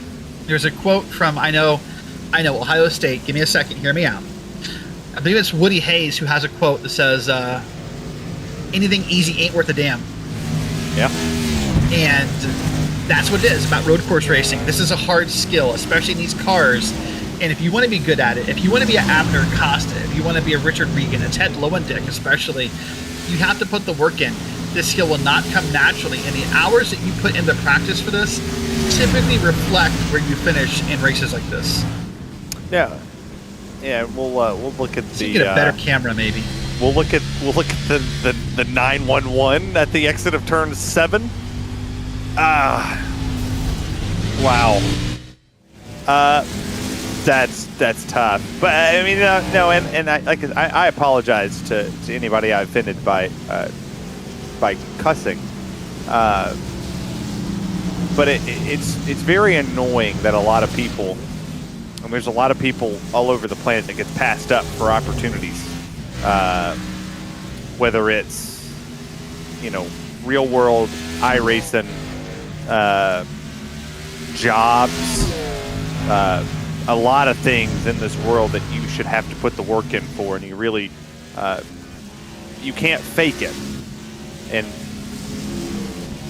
kids nowadays, and I say this lightly, Derek, I think we're... Gosh, you're so old. Kids nowadays, get off my lawn. You've got me, and I've got 10 years on some of the people that work for me, and the entitlement in a lot of the newer generation is very annoying. And it's crazy to think that if they wake up, and it's an interesting quote I got from a good buddy of mine, waking up before noon is work to them. Not being a better person, not being a better sim racer, not being a better husband or wife or parent or whatever you set your goals to be. Their goal is to be up before noon to get one task done in the day. And instead of putting forth the effort, they say, I want to do something. And they think, well, it's supposed to just happen. When it's the way they used to say, it's faith plus works equals a relationship with Jesus Christ. It's work plus dream equals reality. And people don't do that no more. And it pisses me off. Bringing that full circle again, say that's what it is within iRacing and any form of racing, right? Look at the guys who run NASCAR and look at the time. I think that's what gets lost in a lot of broadcasts, and I'm not blaming Evan or Blake or anyone for not saying it. But think about the time those NASCAR guys had to put into any race. We just saw them race again last night. But yeah, it's a valid point. Watching this through the bus stop here, nice battle coming out of it here. Right now, Abner Acosta is trying to walk away with this race. He has a 4-second gap on Ted Lowendick, by the way, who got around Richard Regan. Oh, hello. This is Bradley Holly and Mark Kalin. Those are teammates. Couldn't tell right that a camera shot, could you? No, well, they've had their words. Oh, he changed rooms, Mark Kalin, you beautiful soul. There's no stupid Kentucky logo behind him. I love it. Got the crappy UK off of his stuff. Good times with the old Mark Kalin right there. But, yeah, they're teammates, but they race like enemies. And I say that because it's true. But they're good friends. That whole team at Whataback, I'm not saying this because I'm biased. That entire team is a family. I am biased. I am a Whataback driver. I'm a part of the Whataback family. They are legit that. They are a family. They have dinners. They've been to each other's weddings. They're a part of each other's lives. Take a look at Brad right there. I think we're talking about making a onesie for the baby when it comes out with Whataback and Miracle Flow on it. Just a great group of people. That you just want to surround yourself with. And some of the best on iRacing. Mark Kalin couldn't get that corner. Oh, he missed it completely. Had to back out of it. And Bradley Holly got the easiest spot in the world, just like our job for lap 1 of this race. That was pretty easy, but yeah, that's got a little too much gas out of that, into that carousel, pardon me, and just couldn't get it wheeled back up here. So now Bradley Holly will take the spot here, and then we'll continue to start to focus on Jeff Evans, who I believe is a driver we rode on board with earlier. And I think I had a chance to talk to Jeff earlier. He said, home, sweet home. Loves this track. So apparently he's local to this place. Said just needs to save tires and survive. and he'll be a happy person. There's Jeff on board there in his webcam. Thanks, Jeff, for being a part of that. See, we have the same shirt, Midas. He has PRE on his. I don't. It's a good shirt, but you see, he has the poster from the Daytona 24 for iRacing there. That he got the win with the PRE guys not too long ago, sitting in 6th. Very good road racer, very talented. When it comes to this skill, he actually rode with Doug quite a bit and taught his dad what he was doing right there. And I wonder what the fan's set to. It's blowing. He doesn't have a mullet, so the hair isn't flowing in the wind, but it definitely looked on high. It's people don't give iRacers enough credit, Derek, of how hot it gets in these rooms the sim. It's hot back here. It's hot in my room, and I'm not even driving. It's just miserable in here. But yeah, so let's finish up. Well, let's continue the conversation we did post race. This is Matt Gagnon, by the way, Doug Evans, and Mike Witt right here. This is 15, 16, 17 on track. So post race, we asked some drivers how they like their steak, and in chat we got some responses. Stacey C. Hunter, by the way, said medium rare. Darian Roy Racing said medium well, and I don't care what anyone says. Well, that's good, because I'm going to say some things about that later. Michael Knight said medium rare. So Terry Radford. Rare. Rare? Rare. Like rare, like kind of cooked, or rare, like you threaten it with a flame? Not even 2 minutes on each side. So like if I took like a picture of fire on my iPhone and showed it to your steak, is that kind of what you're looking for? Very close. Okay. I'm more medium rare. I could do rare, but medium rare is more of my thing. And these people who use steak sauce, they can go away. Yeah, I want it to move. Oh, look at hold on. Oh, Patrick Cowgill with the hand, son. What a time to be on camera with him. You see him focused. He's slinging that thing, and look at him. Oh, okay, so here we go. Great transition. Now that we have this one, he's driving with an H pattern. Something that does help you on road courses. I know people like to use the sequential shifter with their paddles for stability. He is manhandling this bad boy with one hand on the wheel as he's trying to turn, getting it down into gear, getting it back into gear, all the while racing everybody around him. Well, that was a lot of fighting. I want to watch him one more lap here if we can stay. But look at all that wheel turn. That's a lot, in my opinion. Oh, I thought he was going to the wall there for a second. I did too. I was like, ooh, okay. Here's my thing. You can tell he's having a tough night. I am kind of kidding, kind of serious. The lean. Watch the lean here. Probably you're into or out of this corner. There's that lean. When you're leaning, that means you're trying. To me. He's aggressive in the bus stop. He said he had. I talked to him earlier. He said he thought he had some confidence coming into the night, but then he kind of jokingly said to me, "Well, Derek, every time I have confidence about a road course, that's when I suck at them. So I don't know what to expect." But he says he's fond of the track. His biggest weaknesses are usually the bus stop and the S's. Well, we've seen him in the bus stop so far, haven't we? Yeah, I think we saw it in the bus stop here a couple times. I like the lean. What's that song? Get your shoulder lean. I don't know who sings it, but definitely not you. I can tell you that. Definitely not me. I learned a new saying, Derek, and I will humor you for a second. One of the young gentlemen that works at the shop with me, and I will say young because he's legit just turned 21. I got another one that just turned 18. Neither one of them were born in 2000. They were born in 2002, 2005. I said that somebody was coming to house sit for me, and he said no, cuz he's coming to hold down the spot. So we're gonna hold. Well, next season you're gonna hold down the spot, cuz, if you know what I'm saying. I actually kind of don't, in a weird way. Like, I'm too old. Hey, cuz, you hold down the spot for me. You know what I'm saying? Oh my gosh. You feel me? You feel me? That's horrible. Watching on track here. We've been having fun, by the way, but listen, who's not having fun? Richard Regan Jr. We've been having a lot of fun and talking tonight, kind of rambling. It's what you do on a road course. It's kind of hard to call the action, but he's down to 4th place. Right now, I would have to guess if I were a mathematician. He's lost the points lead. Not in the points lead, yeah. Yeah, he's lost the points lead. He got Abner got 1 for the pole, got 1 for the fastest lap. That puts it to 3. Every spot lost from that moment on with Abner Acosta, your race leader, he's going to be negative maybe 10 going into Daytona, which not going to throw this out there too crazy. But the last time I remember a super speedway, the seas parted for this guy. But you know who else they parted for? The man who's leading this race, Abner Acosta, where everybody wrecked at Atlanta. He went right through the middle, took the checkered flag, game over. And Jeff Evans starting to catch Bradley Holly. He got around Mark Kalin there for that 7th place position.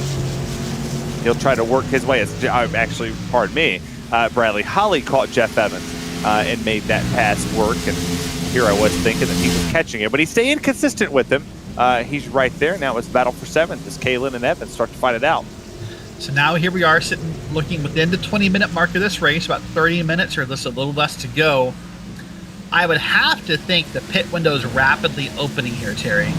That moment, because I'm going to say it again. I know I did this last week and I made a fool of myself. You have to pit here.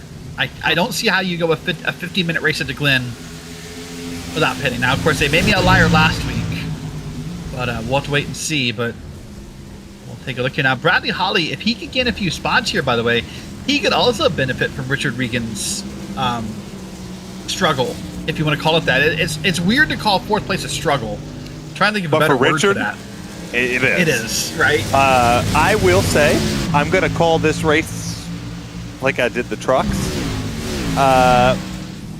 If I'm Abner Acosta, I'm pitting on lap 21. 20 coming to 21 or 19 coming to 20. You have 2 options to pit. You want to be the first to come down pit lane if you're Abner. You don't want to stay out. You know that the tires, you have a 8-second lead, about to be 9-second lead. Pit first.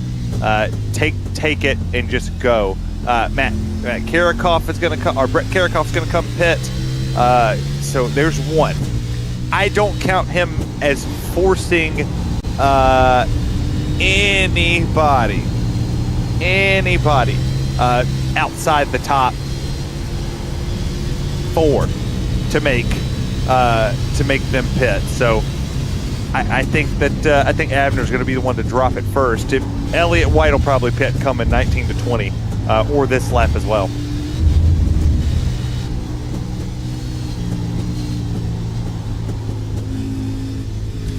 Here we go. We're watching this battle here. Yeah, I'm curious here, as we're on board with Mark Kalin here. I'm curious who does pit first. You were just talking about a second ago about this, in a way that Abner as a leader kind of dictates the pace of the field here as far as who pits when. I don't know. Like right now, if I was Mark Kalin or Jeff Evans, heck, even if I was Richard Regan's in the pits, by the way, even if I was Bradley Holly, I would pit here and get out of this line and see if I can make up some spots later for it. Yeah, and so I go with the strategy call for Richard. It's a great call because he's struggling just a little bit. Maybe he wasn't comfortable. Maybe he learned from his mistake. Maybe he made a mistake in the first little part, maybe burning a tire up, being aggressive going into the corner, and now he learned, and now he has to back them up to make him faster. That old saying, you go slow to go fast, that is an accurate statement. It takes a while for people to learn it, but throughout the run, you begin to learn certain things. And so we see here, we'll take a look at Jacob Emery here. With an issue into the bus stop. You see the leader right behind him, and he caught the curb big time, and you're not saving that one. You're going to go on the grass every time, and for him not to hit anything, that's very, very impressive. I was going to say, that's the right thing to do. Take notes there if you want to learn how to road course race on how to save that. The other option would have been to try to pull the wheel way to the left and try to make something happen there. But be predictable and just do the right thing. Go slow. And there's the 06 pitting. That's Tebben. That's Tebben. It's all right. We're going to pit one by one here. They're going to slowly get it working here. But, yeah, that's the right thing to do is just be slow, get out of the gas, and you'll save a car like that. Watch him come down pit road here. Go back to some live action. This would be down here through turn 7. That's Richard Regan, by the way, just off of pit road. Now, I would suspect, like last race, the conversation has to be no tires. But we'll see what Richard Regan can do with a little bit of clean air here. Can he make up space on Abner Acosta? Richard took Richard 4, Joey 4 tires, Daniel Knight 4, Mike Witt, Doug Evans, Jim Westerfield 4 tire stop. And now we'll wait. We'll wait on who's going to drop first. Looks like right here we'll see Elliott White, Ted Lowendick come down pit lane. Those two running second and third. Does Bradley Holly come to pit this time with Jeff Evans? Yes. We're going to see Bradley Holly pit, Evans, Mark Kalin all down pit lane at the same time. Teammates taking advantage. Adam Zimke having a wonderful run. Does he come down the pit lane? Looks like yes as well. Same thing for Thomas Sink. We're all going to pit but one person.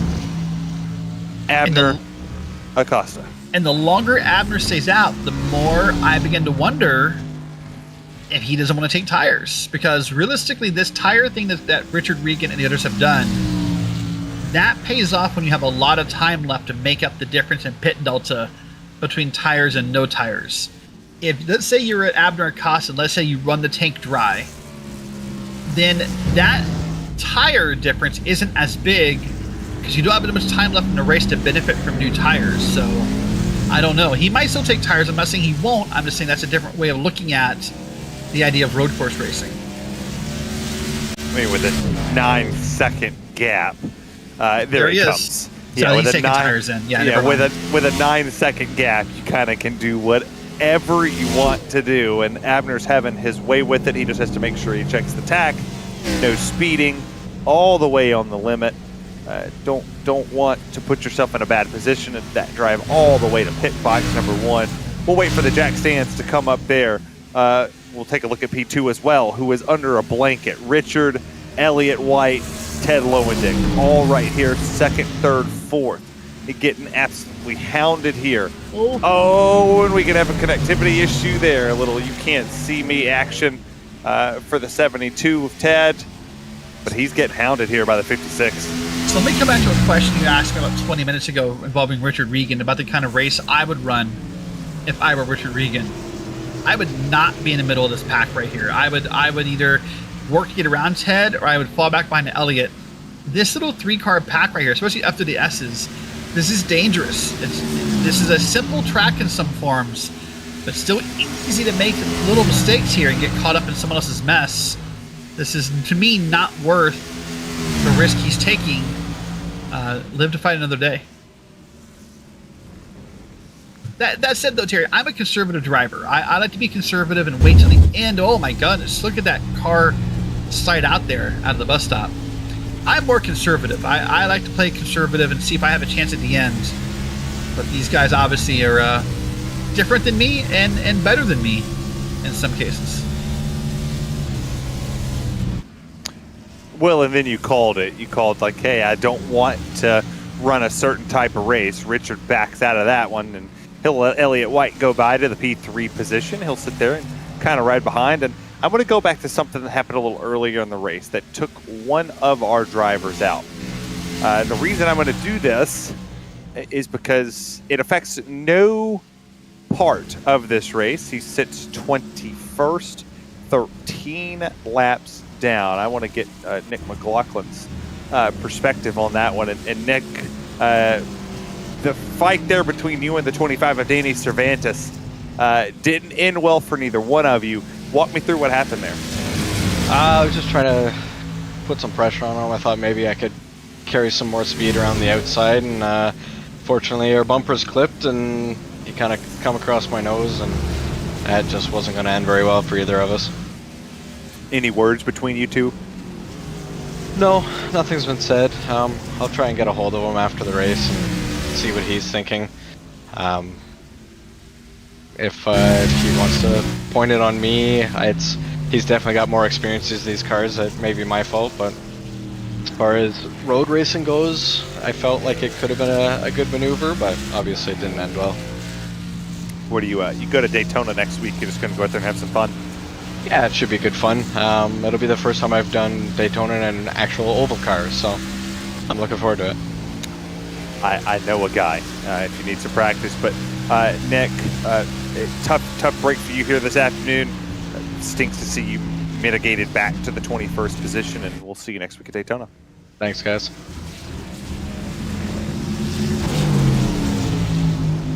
That's Nick McLaughlin right there, driver of the number 66 for Atomic TNT Racing, and I moved him to the wrong room because I'm a turd. So let me jump in while you fix that and say something here, because we have said things before about drivers and decisions. Nick admitted in his interview, at least, that he's inexperienced at road course racing. No, these cars. He's a road guy. Well, no, but I mean in these cars. But when he says, for example, that might have been my fault, I like Nick, and we've had some conversations post race, but that was Nick's fault, in my opinion, like 112%. Like I don't think he meant it on purpose. I don't think he had any intent or malice, but I think when he looks back on it, he's going to realize that that was just a really unwise decision in that moment. But side by side here, by the way, this is Doug Evans and Matt Gagnon, I believe, here. That's a scary race through the S's. I don't ever want to be side by side. I don't care what car we're in. But yeah, much respect for Nick. But in defense of Danny Cervantes, I think Nick needs to look back at that and realize that he owes Danny an apology. Yeah, that's the level of respect here in the PRL, and no surprise to everybody. And I think I said this a couple weeks ago that next week is my final race for the PRL for at least a year. Yeah, I've denied this request, by the way. Maybe 2 years before I come back and call a race here. So the family dynamic that's here in the PRL is much different than any other league. I know a lot of leagues promote that they're about family and unity and caring and trusting each other. But the one thing I can say about the PRL is, regardless if you're a broadcaster, whether you're a producer, whether you're a racer, or you do both, regardless of what series it is, you're a part of the family forever. And even though I got snubbed from the All-Star broadcast, a little salty about it, man enough to say it on the broadcast channel that I snubbed me from that All-Star race that will conclude the season.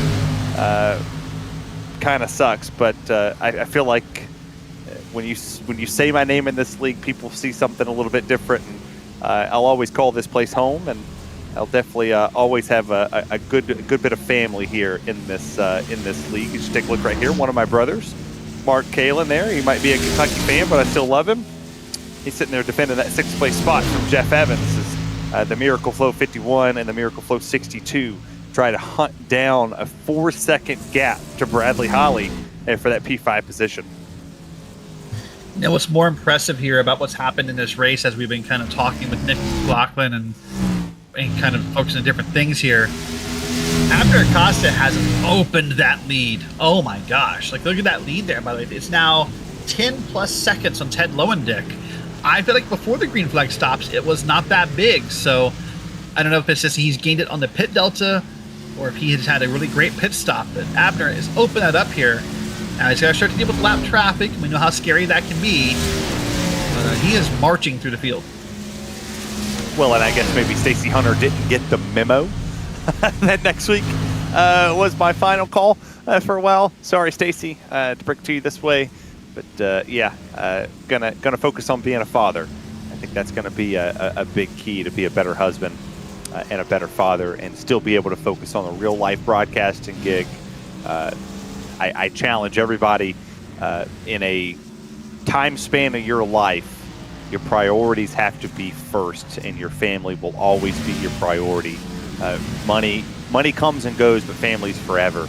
And I've always wanted to be a father. I've always wanted to be a better husband. Great opportunity to spend my Wednesday nights with my kid, boy or girl, or whatever the child decides to be. It is one of those things that I cherish, and I want to be a good husband. I want to be a good father, but I always know that I have a spot here in the PRL. So I'll come back. Is that goodbye? Next week isn't goodbye. It's I'll see you later. You can follow me on Twitter or Facebook. Add me. I'll add you back, and we'll chit chat about kids, and I'll take some parenting advice. But I tell you what, we got one side of the story, Derek, from the Danny McLaughlin situation. I'm laughing because I really don't know what Danny's gonna say. But Derek, I will let you get Danny Cervantes' side of this. Let's do it. Let's bring him in the room. So Danny, tough night tonight. I think it's simple ways to say it. So you and Nick had a moment. So walk me through your perspective of it. My perspective of it is Nick's a road guy, and there's a thing called corner rights. I felt like I more than definitely had corner rights because I was not only was on the inside, I was way far ahead of him. So I thought he was going to back off in the corner, and I guess he did not, and I got hooked straight into the wall, Dale Earnhardt style. Yeah, it's a tough moment. I think, to be fair, we agree with you in the broadcast because that's what happened. Was there a moment when you realized, oh crap, this is going to happen? Did you have a moment to back out of it, or was it just like, that before it was done before you realized it? No, with the way these bumpers works, pretty much once you get hooked, you're just gonna get hit. It's like they get stuck together like glue. It's just a shame that all the backs that put in past 2 days just went down the drain in 5 laps. Yeah, that's tough. Well, listen, we saw you, I believe, would be successful in moments a few weeks ago at the kind of pseudo super speedway at Atlanta. Of course, next week is Daytona. Are you looking forward to that? I'm definitely looking forward to it. I'm going to try to help my teammate Richard Regan win the championship as much as I can. I'll more than likely be pushing him the power way around. I've been told that I'm a pretty good pusher, and they feel safe when I push against them in super speedway. So you are a very good pusher. I can contest to that one. Yeah, so hopefully we can get the 1-2 finish for Regan both next week at Daytona. So Nick, I don't know if you listened, but Nick in a few minutes ago in the interview said that he hoped to talk with you post-race and kind of clear the air on what happens. Are you interested in that conversation? No comment. Fair enough. Well, listen, sorry to hear what happened to you tonight, but I look forward to seeing you next week, okay? All right. Thank you, guys. Have a good night. Have a good night, Danny. All right, well, that's Danny Cervantes, of course, involved in that incident there very early. Lap 5, I believe, is the number for it. So. That was the number. It's hard, man. I empathize with. Thomas Sink in the wall. Sometimes you just got to test them, There's still a wall there, and the wall works. Danny, to his credit, that was a -1 funny comment in there. Was on par with what he meant, and next week it's not about him; it's about getting his teammate. I think we've lost sight just a little bit of what next week's going to mean for the championship, because you have to think who's not here right now. Reese Bogue. Does Reese Bogue come into next week? Who do you align yourself with? You have Atomic, who's out there who has 3 cars. You have Whataback, who has potentially have the largest field of drivers that will be in a pack with each other. Who do you align yourself with if you're Abner Acosta with 1-2 teammates at max? If you're Richard, you have 2 teammates. That's all you got. You got to find somebody else to work with to make something happen next week for that championship. And to throw a wrinkle into it, I would have to check the PRL rulebook for this. Hold on, we're going to crash here in a second. Let's see Joey Chebin, and we'll come back to my thought about next week here. This is Joey Chebin coming down the front straight. This is turn 1, or some people call it the 90. And he's just going to get it wide. Just missed the braking point. Wall. Kind of a Jimmy Johnson moment there, just in the wrong corner, right? Hey, and somebody actually mentioned that very early in a different corner, but no, it wasn't the same corner. Turn 1. It was turn 1. Oh, that's Yeah. right. That's because back then there was the kitty Sand. litter or the sand. The in kitty there. litter that was out there, yeah. But Yeah. next week, the alliances will be key of who's going to get what in the team championship. I'm going to say that I believe at this very moment that Precision Racing Esports will not lock this up, but go to Daytona next week for the season finale with a very good outlook and a very good chance to win that due to the way they're running right now, with the only one from Atomic sits right there in P2 with Ted Lowendick. You see him on your screen right at the moment. Oh, contact with Gagnon and Sink back there. So what I was going to say before we went to the replay, though, as a crinkle to the whole story, and I need to check the rule book on this to make sure it'll still apply, but Reese-Bogue was on the do not qualify list tonight. Correct. So and he obviously cannot not qualify being here, next he week. would not qualify next week. And so Reese-Bogue is an incredible driver and someone I have a lot of respect for. But when you can't qualify, you got to start from the back at Daytona. It'll be hard for him to get up there and push Cervantes or Regan. Let's watch this replay here. This is maybe that contact you were talking about. And Gagnon just got, look like he just got loose there. They're going to be almost side by side here through the S's. Oh, not here. There oh, it was. Goodness. Kind of shoved him out of the lane there. Thomas Singh not having the night he necessarily wanted. Back there, one lap down in the 16th position. He is racing for position. Keynote, that was a battle for that 16th spot. A few other drivers, notably on the one lap down list that they could potentially catch. Mike Witt, 13th. Jim Westerfield, 14th. Doug Evans, a surprising name, one lap down here at the road course at Watkins Glen, currently sitting in the 15th running spot now. The battle for second and where we keep our focus. It's 14 seconds out the front windshield for Ted Lowendick to Abner Acosta, but it's a mere 0.2 of a second in his mirror to Elliott White, and just a cool 5.6 seconds all the way back to Richard Regan Jr. So, road racer versus road racer. Who do you give the upper hand to in this moment with 8 minutes and 34 seconds to go? I give it to the car in front always. I respect both drivers, but you always give it to the car in front because he gets to make it a little bit harder to make that pass happen. And you can kind of dictate how it flows by just a little tap of the brake here or there and kind of dictate the pace of both drivers. I always like to give it to the guy in front.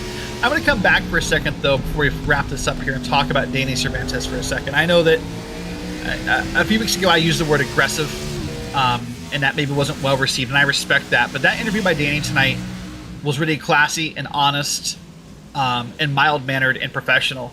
And I have a lot of respect for how Danny coming in here and talking. Obviously, you could hear the frustration and you could hear the just all of that in his voice. It's so hard, no matter what you do in life, to practice for something and have it finish so prematurely for any reason. And so I have a lot of respect for Danny coming here tonight and talking and just kind of hearing that honesty and that I guess humility in his voice. That was a nice moment. And so I want to make sure we said that before this broadcast ended. Well, you see the lap down cars that moved out of the way for the battle for second. Respect being given by the 41 of Doug Evans, and now they're going to catch up to Jim Westerfield in the 35. Potentially, he's going to move out of the way and yield to the faster cars. There's a replay of Matt Gagnon, who's coming down the front stretch. He'll go into turn one. I think he's just going to miss this corner completely, and he does. Misses it, goes as far wide as he possibly can go. And once you make this corner here, it's very hard to get yourself another track, even another corner. If you try to get back to speed, you got 4 cars coming up on him. So what I got in my ears was he hit it. Well, I think about to. Well, so what's going to happen here is how far he trapped out there. So we talk about the incidents of iRacing because it does matter to this league. It's a 1x if you get up there on that pavement up there in turn 1. If you don't get down by a certain point, it becomes a slowdown penalty. And if you don't serve that slowdown penalty, it becomes a black flag. So I'm not sure he has one, but I'm saying that just piecing it together in my head, that may have been the reason for that pit stop by Matt Gagnon. He may have had a black flag to serve. That was an awful spot to catch Jim Westerfield, but he moved out of the way as best as he could in the bus stop right off the exit. And if you're a fan of Matt Gagnon, he's done. He has exited the car, and he is done for the event. That should potentially put him P20. That would move Jacob Emery to the 19th position if we complete 5 more laps. So that will be the note that we'll circle back to at the end of the race when we do the rundown, as Jacob Emery is on pit lane going laps down. If he can get back on track and we do complete 5, he will gain 1 extra position, and every point matters to your team and to yourself at the end of the season. I like how you said that you would give the position to the driver and the advantage to the driver who's leading the train at the moment. Ted Lowendick leads Elliott White now by 0.4 of a second, starting to stretch it out on him. Let's take a look at the battle for 6 between Jeff Evans and the driver behind him, Mark Kalin, who we finally got around after hounding him for about 2-3 laps. You know, the only time when that doesn't hold true in my head, by the way, about the driver in front having an advantage, for example, is when they caught Jim Westerfield. When you catch lap traffic, I actually think the driver in the back has the advantage because he can kind of see it. He can prep a move. He can, you know, make something happen and pressure it right there in that moment. Elliott didn't do that, but I think that's the one moment where the guy in back has the advantage in a moment like this. Don't make me quote Kelly Clarkson again. I knew it was coming. I so will. I knew it was coming. But you take a look, they're going to catch Nicholas Hunter there in the bottom right of your screen.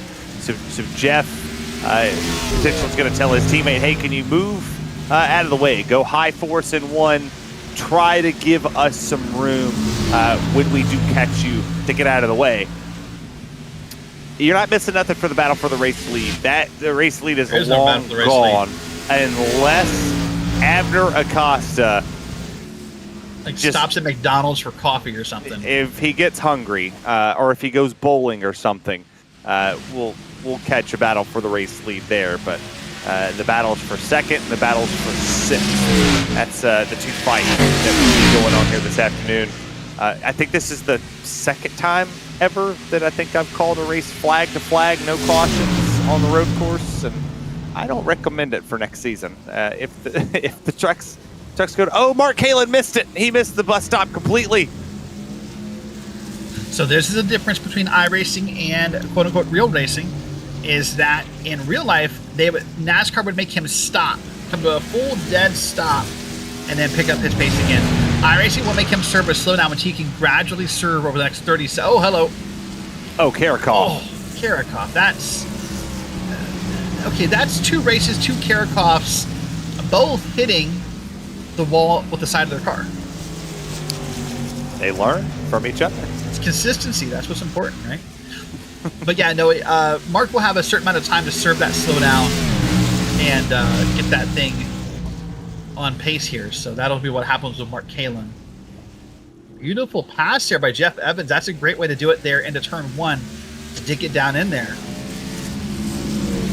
Clean up note back there for that fight is, oh, Mark. Speaking of cleaning up, he almost sweeped himself off the track there as he did. Mark got wide there on Nicholas Hunter. Nick is 1 lap down. He'll get him right here. You see this, you hear the shift. You see the shift. Gagnon will come home in the 19th position. Jacob Emery 20th, and then McLaughlin, Danny Cervantes will round out the 22 cars that started the field this afternoon. And this fight, I would believe, and I would assume that this fight is over between these two. Is that has gone away, but the fight has not ended here for the battle for 2nd. Ted Lowendick, Elliott White have been going at it since they came off a pit lane, and they have left Richard Regan Jr. to the tune of 8 seconds. Yeah, they have. They've pulled away pretty easily. They're going to come up on Mike Witt here in a second. We briefly saw that Hellman's car go by. There it is in the front of your screen. So now, the only question is, now we know that drivers like to be aggressive in how much fuel they put in the car to save time. That was a big story in the truck race. I doubt it'll be a story here, but maybe worth tracking to see if anyone maybe put put a little too less gas in the vehicle? I doubt it, but who knows? Ted right there, beautiful corner. If you take a look at the pit stop time for a lot of drivers, there's white flags in the air for Abner Acosta. That was a very early white flag, but pit stop time for a lot of drivers. The fastest one I see on the board is a 13.7, and that goes to Brett Karakoff, who's currently riding in the 10th place position, but 1 lap to go for these two drivers to see who can get the 2nd place position. Can last week's winner find himself there? Can Elliott White go up there and get this spot? It's a 17-second gap, and he's about a half a track away from these two. So we'll know the winner well before we know who finished 2nd. Yeah, that's pretty easy to say. Yeah, it'll be our last race, and we had a lot of time to see everyone cross the line here. It'll be a repeat of that again. What a beautiful race by Abner. We've not seen a whole lot of it on camera just because there's been nothing to really look at. But man, Elliott is still all over Ted Lowendick here. And I expect to see Elliott ride this track out wide and trying to get on the throttle as soon as possible. He'll make one last attempt here into this next corner. This would be his last passing opportunity, would be this one here. He'll try to dig it to the inside, but Ted trying to block it. See Abner coming across the line up there. Oh, he's going to make it here. I lied. He's actually going to try the last. Got too wide. Nope. There's no way. Oh, hit the wall. Yep, just hit the wall and just try to make the pass at the last second. That wasn't going to work. So that'll put Lowendick in 2nd, Elliott White in 3rd. Now we'll come back and find Richard Regan here. There he is. That'll put him in 4th.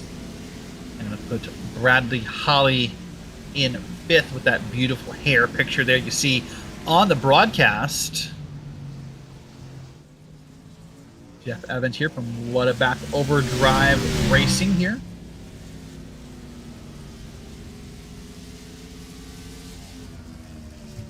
What a great race here at the Watkins Glen International Raceway we had here. Continue watching come around. Daniel Knight coming around here, the 17 car from Carolina regions where he's from. He'll cross over here in P8. P9 will be Adam Zemke. And then the last one on the lead lap, where is he? Brett Karakoff, which I hit the wall a second ago. Nice professional photo there, by the way. That's nice of you, Brett. He's celebrating his parents' birthday early. Yeah, maybe he is. I just wanted to hear you. I wanted to hear you call the top 10. I actually thought you disconnected again. I'll be honest with you. No, I wanted you to have fun and get ready for next season. I'm gonna have fun next week at Daytona. That's what I'm looking forward to. You see Abner Acosta burning it down on the front straightaway, celebrating the win here this afternoon, and he had to do a long track around this racetrack to get to do the donuts on the front straightaway. And we'll take a look at our finishing results from top to bottom. Abner Acosta gets it done with Ted Lowendick P2. Elliott White takes home the 3rd place finish. We'll talk to those 3 drivers momentarily. Richard Regan Jr., your points leader coming into the night, will not leave with the points lead here this afternoon. Bradley Holly 5th, Jeff Evans, Mark Kalin, Daniel Knight, Zemke, and Brett Karakoff, your top 10. Sorry, coming back to P11 here. I have a breaking story. Colton Lane, P11. Patrick Cowgill, P12. Mike Witt, 13th. These are all 1 lap down, by the way. Jim Westerfield, Thomas Sink, Doug Evans, and Joey Tebben. And 2 laps down is Nicholas Hunter. 8 laps down, Matthew Gagnon, and then Jacob Emery. You went through these earlier, so we'll finish it off here. Jacob Emery's in P20. We should go down to Nick McLaughlin and Danny Cervantes, 21st, 22nd. Well, Terry Radford, I have breaking news for you. Shoot it. Matthew Karakoff says, we made his mom's night. Dad, maybe. I've never been known to make another man's night, but I'm down. I'm down for anything. We'll get our winner, Abner Acosta. I mean, they're 22, 23. They got a long road ahead, all right? We'll grab our race winner. And Abner, I don't know how else to say this, but you kind of stunk the show up, man. Yeah, no, I'm sorry. I mean, I was hoping I could get a win last week, so I had to make up for that. Did you have to do them like that, though?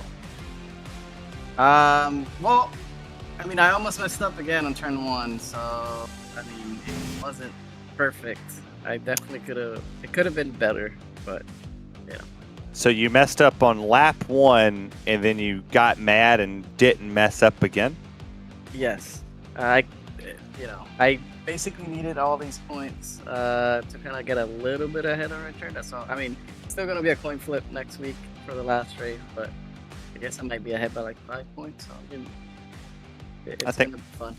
I think I did the broadcast math, and I think it was 5. But you got the fastest lap, you led the most laps, you got the pole, you win the race. That's a good way to hang your hat. And I have to ask this question based off of you don't have very many teammates, but you do have a lot of friends here. Do you also have a lot of people who don't want to see you win next week? There's a lot of people that don't want Richard to win next week.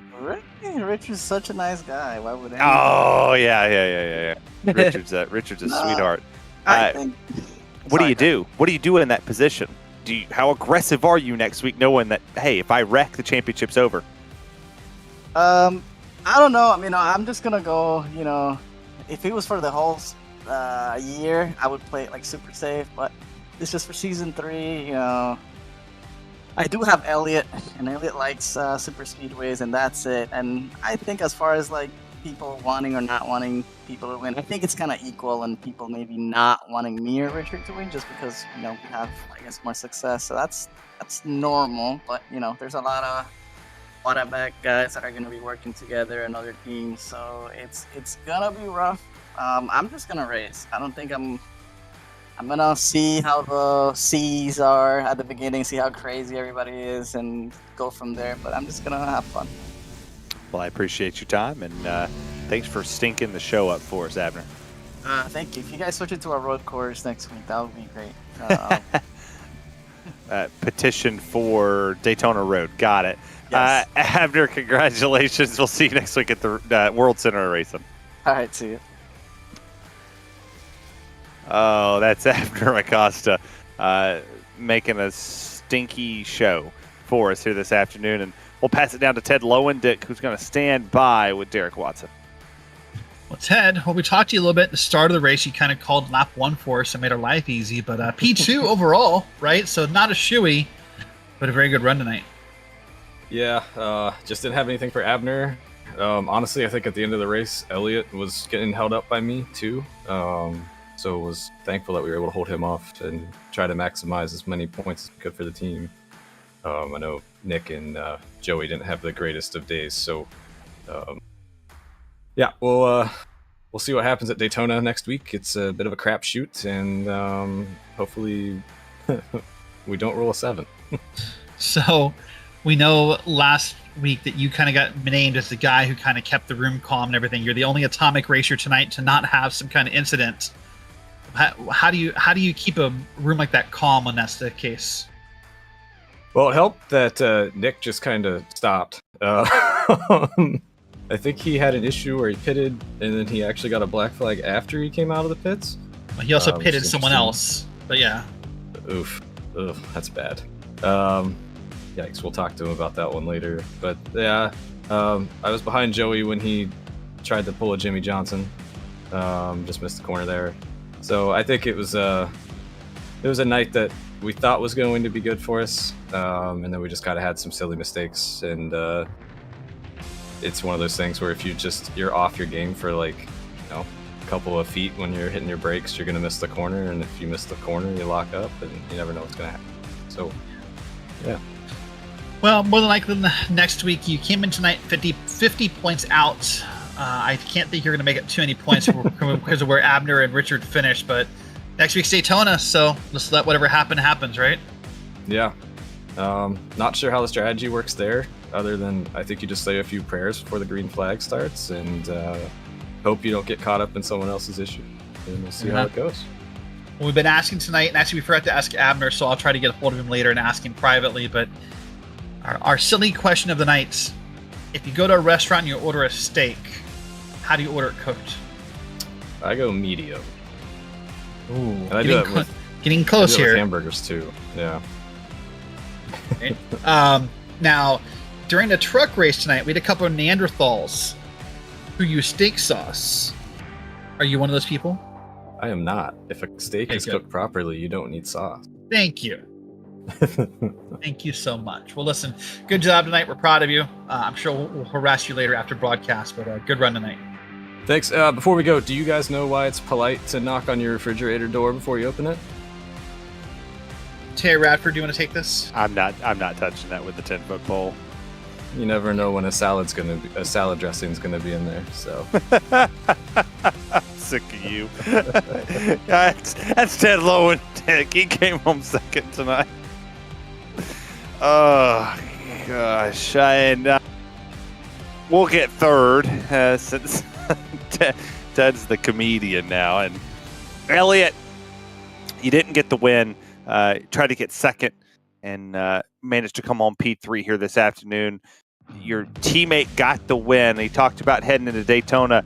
I'm sure all sights are on you guys winning the team championship and potentially winning the single season championship as well. How committed are you to Abner next week to get y'all a championship? Well, to be honest, I would like to go for a win in that race, but I mean the team championship for sure. That would be great. I think Abner, I would be surprised if us working together doesn't get him a good enough position unless like something kind of catastrophic happens. I think that us together should be good enough. Anyways, I'm not sure where the points are at exactly, but considering how many points he just made today, I think it will probably be okay. You know, whether I finish 1, 2, me up front or him up front, I would hope. We'll find out. But yeah, I mean, to be honest, I'd like to win if I can. Well, if he's got the championship locked up, if something kind of happens, or he goes, Richard goes up the track or something, and you get a chance to win it, I'm sure you'll enjoy to do it. But I gotta ask, what's your favorite type of steak, and how do you like it cooked? Oh, well, this is gonna ruffle some feathers, but I'm really not a steak guy, to be honest. I just I don't know, something about just meat just doesn't do it for me. I'm more of like a meat with rice kind of person or something like that. But I mean, I guess probably if I had to, probably medium rare. That's usually what I go for. I usually ask other people, to be honest, what I should get. I like it. I like to tell the waitresses or waiters to surprise me with it. But Elliot, congratulations on your P3 here tonight. And it'd be fun to talk to you after a win potentially next week at Daytona. Oh, that would be great. I would love it. And thank you guys for the broadcast as always. It's fun to watch back. Appreciate it. We attempt to have fun up here, but we'll see you next week, brother. See you guys. That's Elliot White right there. And well, it's 10:43 on the East Coast, Derek. I know you're West Coastness. I'm tired, and I have to be at work at 6:30 in the morning. But you see it right here. At the conclusion of the truck race next week, Milwaukee for them, Daytona championship race at the World Center of Racing. No better place to end our Season 3 championship fight than right here. Same time, same place, same network, RaceSpotTV. You join Derek Watson and myself, Terry Radford. But for all of us here this afternoon, good night, love each other, and, well, don't be mean to each other. I guess that's the good way to end it.